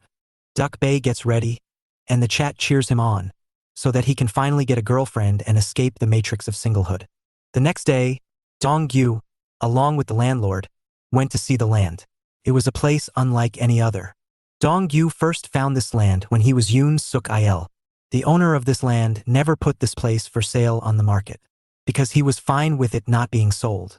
Dong-yu asks the landlord what he feels about the place. He reckons the landlord's wife would love this place. The sea remains unchanged all year. However, the rest of the place changes its color and look every season. The landlord takes his time, before telling him that his wife would have loved the autumn leaves. He praises Dong-yu for having a great eye for these things. His perception was on point and he worked a charm on him. So, without talking any further, the landlord told Dong-yu to prepare the contract. For this land, and the one they saw before this, he wants a deal done regardless of the price. He doesn't want to hold back on spending money because this is for his wife who suffered all her life, and his kids who are injured. However, he sternly warns Dong-gyu to cut down on the commissions. Dong-gyu straight up denies his warning. He states that to be a real estate agent, one must join a big firm and earn from there. However, Dong-gyu doesn't have a job at a firm. The landlord asks if Dong-gyu wants him to refund the money he got from Duk-bae as his commission. Dong-gyu doesn't say anything, but the landlord understands what this means. The landlord sighs and calls Dong-gyu's way of working to be peculiar. He then offers Dong-gyu to come and have something to eat with him. Dong-gyu lets him know that he is aware of a good restaurant nearby. The landlord tells him that he will be doing the paying, as Dong-gyu worked very hard and deserves this much. He tells him to eat as much as he likes without getting shy. Dong-gyu says he won't refuse that, and so he gets ready to finalize his first contract. Afterwards, they go to a restaurant. As they arrive there, Dong-gyu tells the landlord that they'll be talking about the deal while eating. The landlord asks why he wants to talk while eating. In reply, Dong-gyu informs him that the restaurant owner is also the owner of that land. They go inside and order some food. As the manager comes to pay a visit, the landlord quickly asks him to sell the land. Dong-gyu wanted to talk after they were done eating, but the landlord jumped the gun. The manager quickly denied his request, saying he won't sell it. The landlord tells him that he needs it, to which the manager makes it clear that many people say that. However, he isn't going to sell it to anyone who says that they need it. Dong-gyu wonders if this is going to get them kicked out, but he still asks for the manager to listen to the landlord's story. He tells the landlord to go ahead, and so he starts. The landlord goes on about how his wife suffered her entire life because she married a junk dealer. She never got anything she wanted, but she was still loving. Furthermore, she wanted to have kids and raise them, but due to her frail body, they couldn't conceive. Despite that, she wanted to raise parentless kids. However, he was a bad husband, so he scolded her. By the time he realized, it was too late. She left him. Now he understands what she meant, and to bring her the happiness that she always desired, she wants to get her a house with a sea view. Not only that, but he wants to build an orphanage at the 3 sections so she can finally raise kids. The landlord gets very emotional while telling his story, and ends up crying as he requested to buy the land. Dong-gyu knew that the story came off as cliché, and some people would still refuse him as it is his fault for hurting his wife. But the restaurant manager is soft-hearted, and he guessed right, as the restaurant owner was in tears. He quickly agreed to sell him the land, and brought extra food for the landlord and Dong-gyu. He promised to sell him the land for the same price he got it for. The landlord insisted to at least pay the legit price, but the manager said it wasn't necessary because he doesn't need the land. The two of them argued on the price for a bit, but don't. As they were talking about the deal, Dong suggested they sign the contract first. After that, he wraps up the work for the day and heads towards his car to drive back home. This is when Dong-gyu receives a call from an enthusiastic Duk-bae. He tells Dong-gyu how the landlord has come to terms with him, and they've settled the matter. Duk-bae also informs Dong-gyu of how the landlord spoke highly of Dong-gyu and that he also apologized to him for previously giving him a tough time. Duk-bae adds that he initially thought of the landlord as a bad person, but on second thought, he might not be a bad person at all. Dong-gyu agrees and states that people can be complicated. Duk-bae adds that the landlord told him that he plans on making an orphanage soon, so it basically made him a bad guy for harassing him earlier, but also a very kind-hearted person at the same time. Duk-bae thinks that the world would be a better place if things were so straightforward everywhere. Dong-gyu very much agrees but states that it is the unpredictability and complex nature of life that make it so fun. Duk-bae replies by telling Dong-gyu that he sounds much more like an old man than Duk-bae himself. This made Dong-gyu cringe, but he changed the topic and asked Duk-bae how it went with the manager.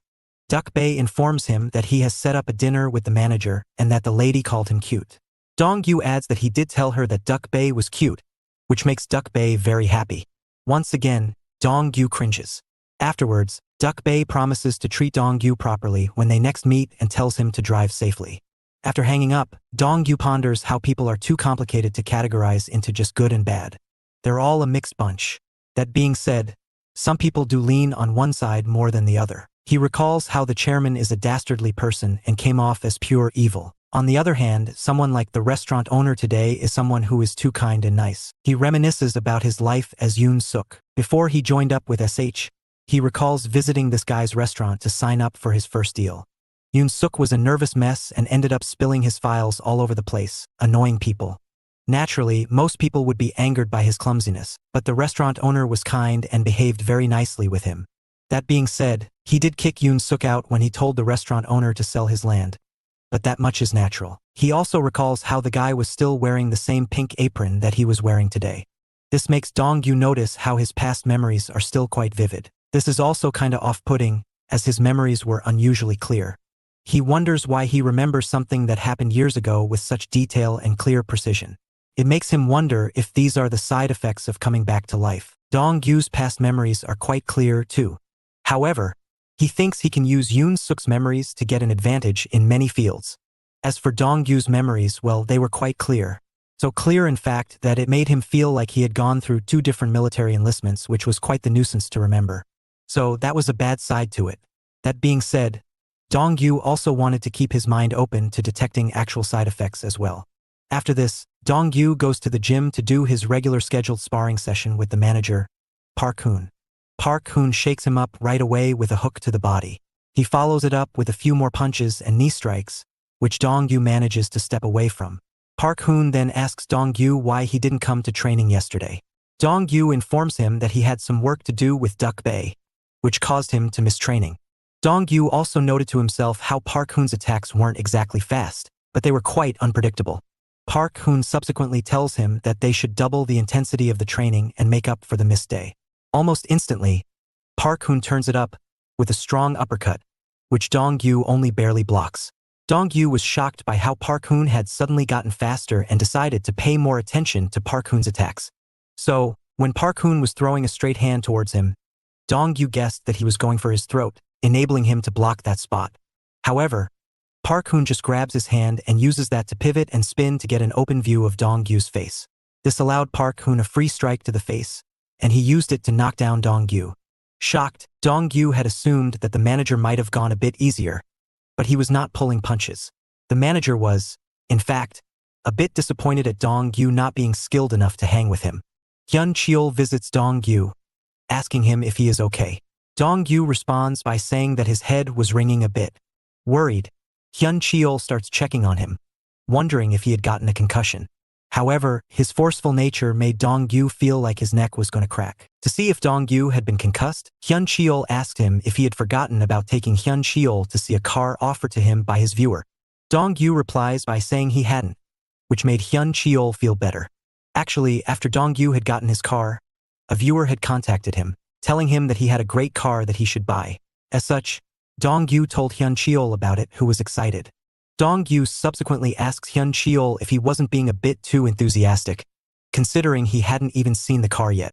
Hyun Cheol noted that there was no need for him to see it to be excited, because he has a good vibe about it. He feels that the car would be a beautiful one, a car that would last him through his lifetime. So he asked Dong-gyu to take him there already. Dong-gyu told him that it was just 4:50 p.m. and that the person told him that they'll let him know when to come. However, Hyun Cheol told him that there was no point in making a good person wait, and dragged Dong-gyu along, while he asked to be allowed time to dress himself for the meeting at least. The two then go to the meeting spot, where Hyun Cheol chews Dong-gyu for dressing inappropriately in just a suit, whereas he himself was wearing proper winter clothing. Dong-gyu states that it isn't that cold yet, but Hyun Cheol reminds him that it is Christmas Eve already, so it's definitely cold. This is when the person they're supposed to meet arrives, and he is happy to see Dong-gyu. The guy was also wearing a suit, so Dong-gyu points out to Hyun Cheol how it really isn't that cold. This made Hyun Cheol wonder if he is the only one living in the South Pole, as Dong-gyu gets familiar with the person, who is named Go Yohan. The guy was totally ecstatic, as he exclaimed to be a big fan of Dong-gyu's streams. After that, he suggests they go ahead and take a look at the car without wasting much time. Dong-gyu and Hyun Cheol see the car, and Hyun Cheol questions if it was a brand new car, because the car was still in immaculate condition. Afterwards, Dong-gyu mentions how Yohan told him that he will be going to China soon, and asks him if it is for a trip. Yohan clears it up by saying that he is actually not going on a trip. Instead, he is going there to start a small business. This shocks Hyun Cheol, who asks Yohan what is going to happen to his job. Yohan says that he has quit his job, and that it was Dong-gyu who gave him the courage to quit and start something that he actually wants. This shocks Hyun Cheol even more, before he asks Yohan if he is married, to which Yohan says yes. This makes Hyun Cheol tell Dong-gyu that a fan like Yohan is actually a nuisance, because he takes his fandom too far and uses it to fool around. Yohan then opens up and says that his wife was actually mad at him for quitting his job too. Dong-gyu subsequently asks Yohan where he used to work. Yohan says that he used to work at the Samsung headquarters. Hyun-cheol jokes about them sending in secret assassins after Yohan because that is a big company. Yohan laughs it off and says that things are better now, though, because his wife has also become a fan of Dong-gyu. After this, he asks Dong-gyu for an autograph. Dong-gyu tells him that he is willing to sign 100 autographs for Go Yohan. After all, the guy quit his job for Dong-gyu. Furthermore, this was a big moment for Dong-gyu personally, because he had never thought that he would get to sign on things other than contracts. Life has really treated him well the second time around. Yohan then says that he would appreciate it if Dong-gyu signed some more autographs, because he told his friends about this meeting, and they were excited too. Dong-gyu agrees and suggests they take a seat before starting off. Hyun-cheol then offers to treat both Yohan and Dong-gyu to some coffee. Meanwhile, the scene shifts to the restaurant where Kim Dong-hwa works. She was having a hard day at work because there were a ton of customers, and she had to be on her toes to serve them right. She assumes that there are more customers today because it is Christmas Eve. She keeps working and working, answering every complaint and order from the customers. She was left very tired by this, so she motivates herself by thinking about resting all day tomorrow. Just then, someone calls out to her from behind. Dong-hwa recognizes who it was based on how nasally her voice sounded, and it annoys her. Despite that, she responds to Hai-sun nicely. Hai-sun tells her how she is hurt, and asks if she could depend on Dong-hwa if she were in trouble. Annoyed, Dong-hwa thought to herself just what could it be that troubles her, and how she wanted no part of it because she was already troubled by work herself. Hai-sun wastes no time and starts complimenting Dong-hwa about how she is kind and pretty, and that she is strong like a man. And she meant it as a compliment because Dong-hwa was a very dependable person, like a man. This ends up softening Dong-hwa a little, as she shows off her muscles and says that she has been training a bit under her brother to get stronger. This was the perfect caveat for Hai-sun to mention how she would have loved to have a brother like Dong-gyu, too, someone who would push her to get better. After that, she asks Dong-hwa when Dong-gyu would come around again, to which Dong-hwa says that she doesn't know, because her brother has been busy. Hai-sun takes this opportunity to ask Dong-hwa to give her Dong-gyu's number. She wants to talk to him and take his help to get in shape. However, Dong-hwa brushes it off and suggests she ask Dong-gyu directly for his number. She then says that she needs to go and fix the meat exhaust so she will talk to Hai-sun later. This annoyed Hai-sun, but Dong-hwa found it weird that she was asking for someone else's brother's number when they had so much work on them. Furthermore, Dong-hwa wouldn't just give her brother's number to some random girl who always talks about men. After that, Dong-hwa wraps up her work and is about to head home. She got Christmas Day off, so she was stoked about going out with her friends and watching movies. However, as she is about to leave, the manager approaches her and asks her to come again tomorrow. This shocked Dong-hwa, who pointed out how she is supposed to have a day off, but the manager told her that Hai-sun has run into an issue. This is when Hai-sun comes out and tells her that her mother got sick. Dong-hwa points out how Hai-sun had told her the same thing the last time she needed a break as well. Hai-sun says that she can't do anything about her mother being sick. The manager also suggests that Dong-hwa help her, because it is about Hai-sun's mother. Eventually, Dong-hwa agrees to help her. Hai-sun thanks her for this and leaves. Later, Hai-sun was seen talking to someone on the phone, where she was badmouthing Dong-hwa for not giving Dong-gyu's number to her.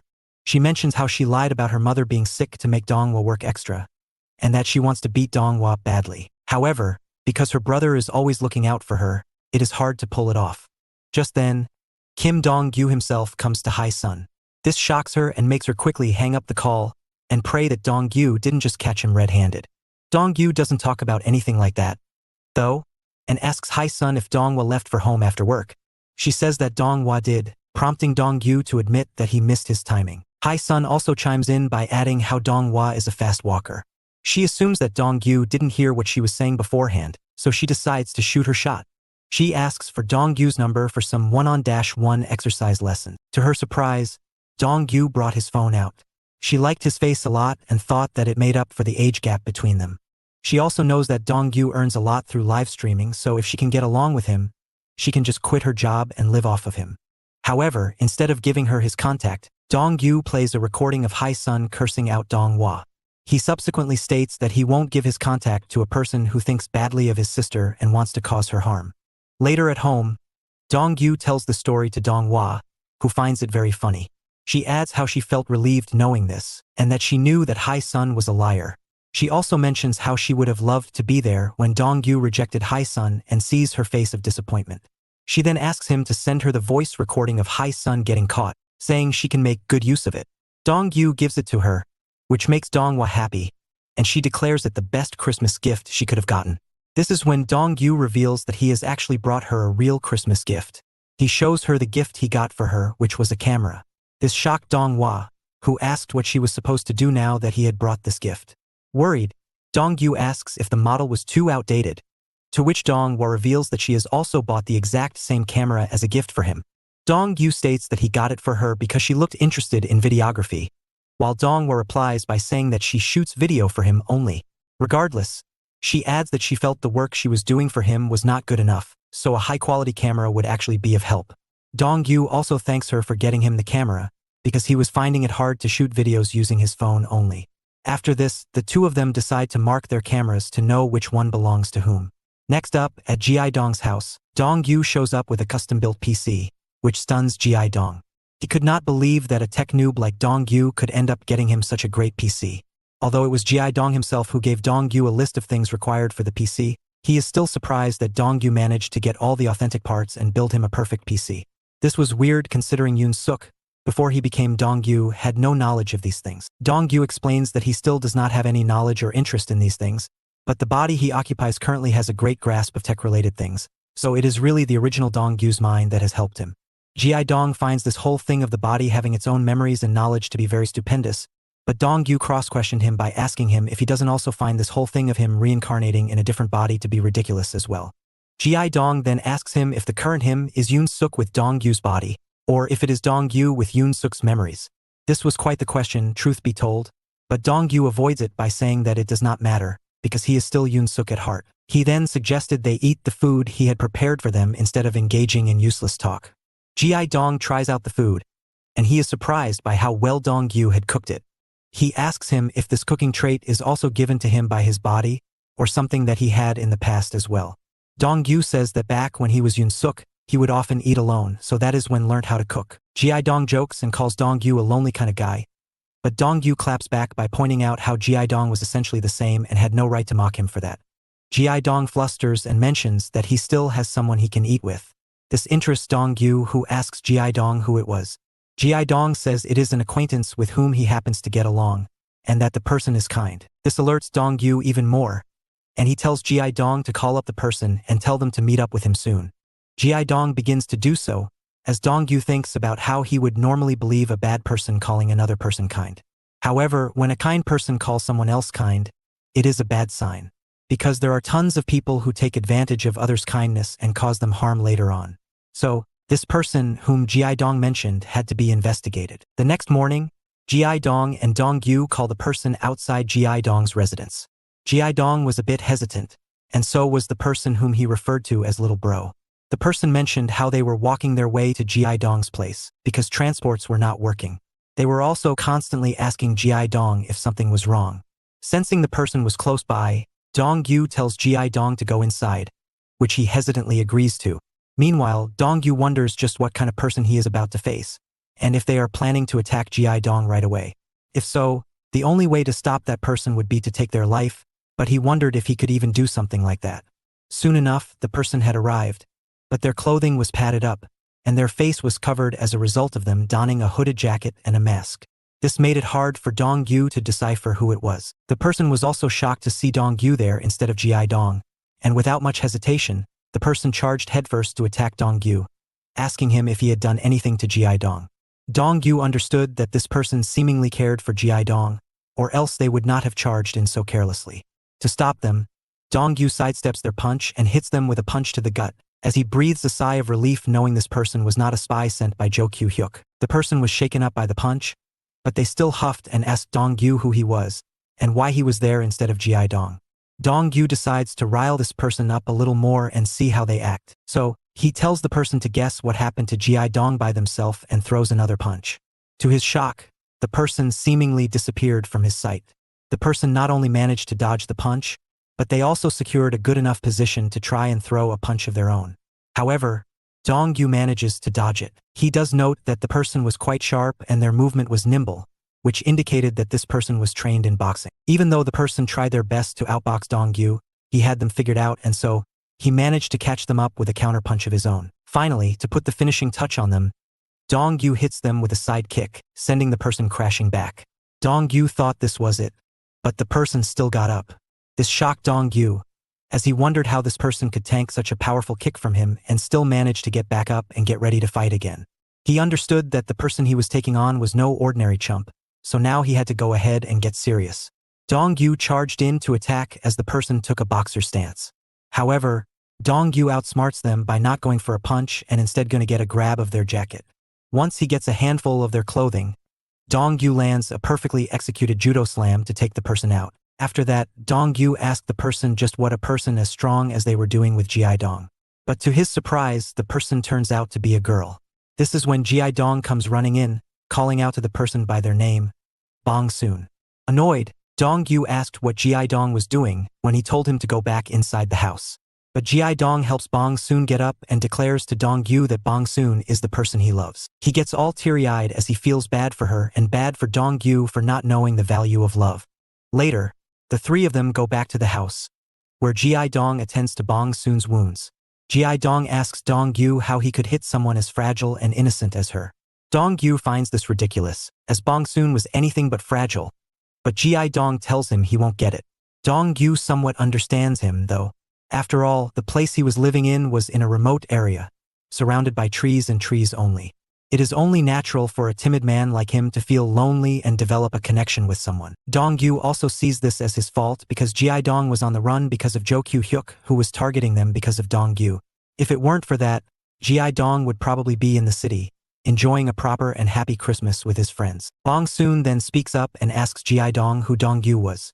Meanwhile, Dong-yu thinks about how it is careless of Ji-dong to bring in a third party into his life, when he, himself, is being threatened by Jo Kyu-hyuk. So, Dong-yu replies by asking Bong-soon who she is. Pissed off, Bong-soon says that Dong-yu should answer first, because she is the one who asked the question first. Ji-dong answers by saying Bong-soon's real name is Shai Banks, and that she is 23 years old.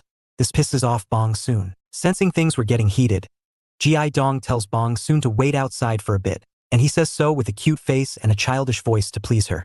This cringes out Dong-yu, who can't help but think Ji-dong was doing nothing but ruining his own reputation.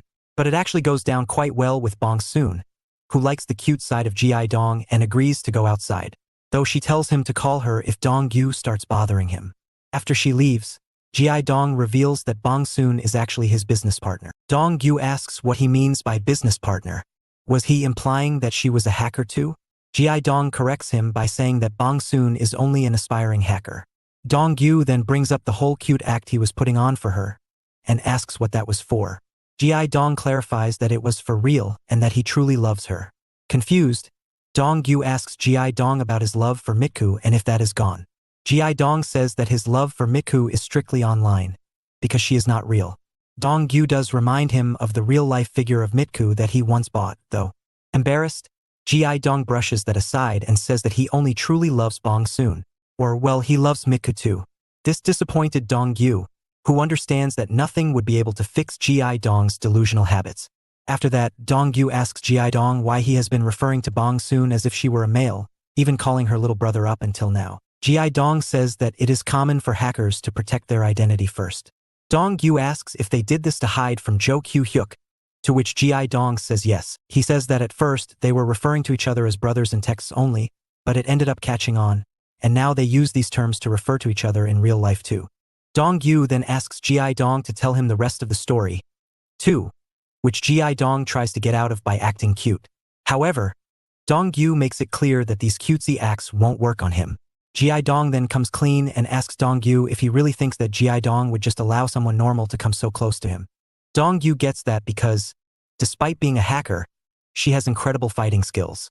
So, he wants Ji-dong to tell him just who she is. Ji-dong says that the stereotype of hackers just being lifeless computer nerds is wrong. There is more to them than that. As for Bong-soon, her father is a US military officer stationed in Korea. So, she has been training in combat from a very young age. On top of that, she has recently started learning it from professionals. Dong-yu acknowledges her skills but questions why such a strong girl would choose hacking over combat.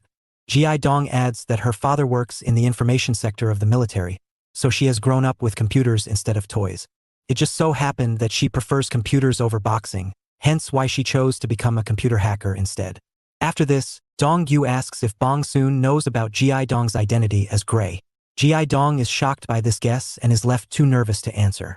This was confirmation enough for Dong-yu, so he says that he will be disposing of Ji-dong. Scared, Ji-dong asks Dong-yu how he can be so heartless, to which Dong-yu says that it is better off being disposed of by him than getting disposed of by Jo Kyu-hyuk. Ji-dong explains how his identity did not get revealed through his connection to Jo Kyu-hyuk. It got revealed while he was teaching Bong-soon some hacking skills. Dong-yu sighs before asking him if he has told her about Dong-yu's identity and the whole plan they have going on. Ji-dong says that he has not, and that she only knows Dong-yu as the person who helped Ji-dong while he was being chased by the enemies. Afterwards, Dong-yu tells Ji-dong to come clean about the matter, to which Ji-dong says that Dong-yu is just jealous that he has a girlfriend. Annoyed, Dong-yu tells him to stop messing around and get serious because they have plans coming up soon. Ji-dong mentions that their work does not start until February at the earliest. This is when Bong-soon steps in and asks them what work they are talking about, revealing that she had been eavesdropping for a while.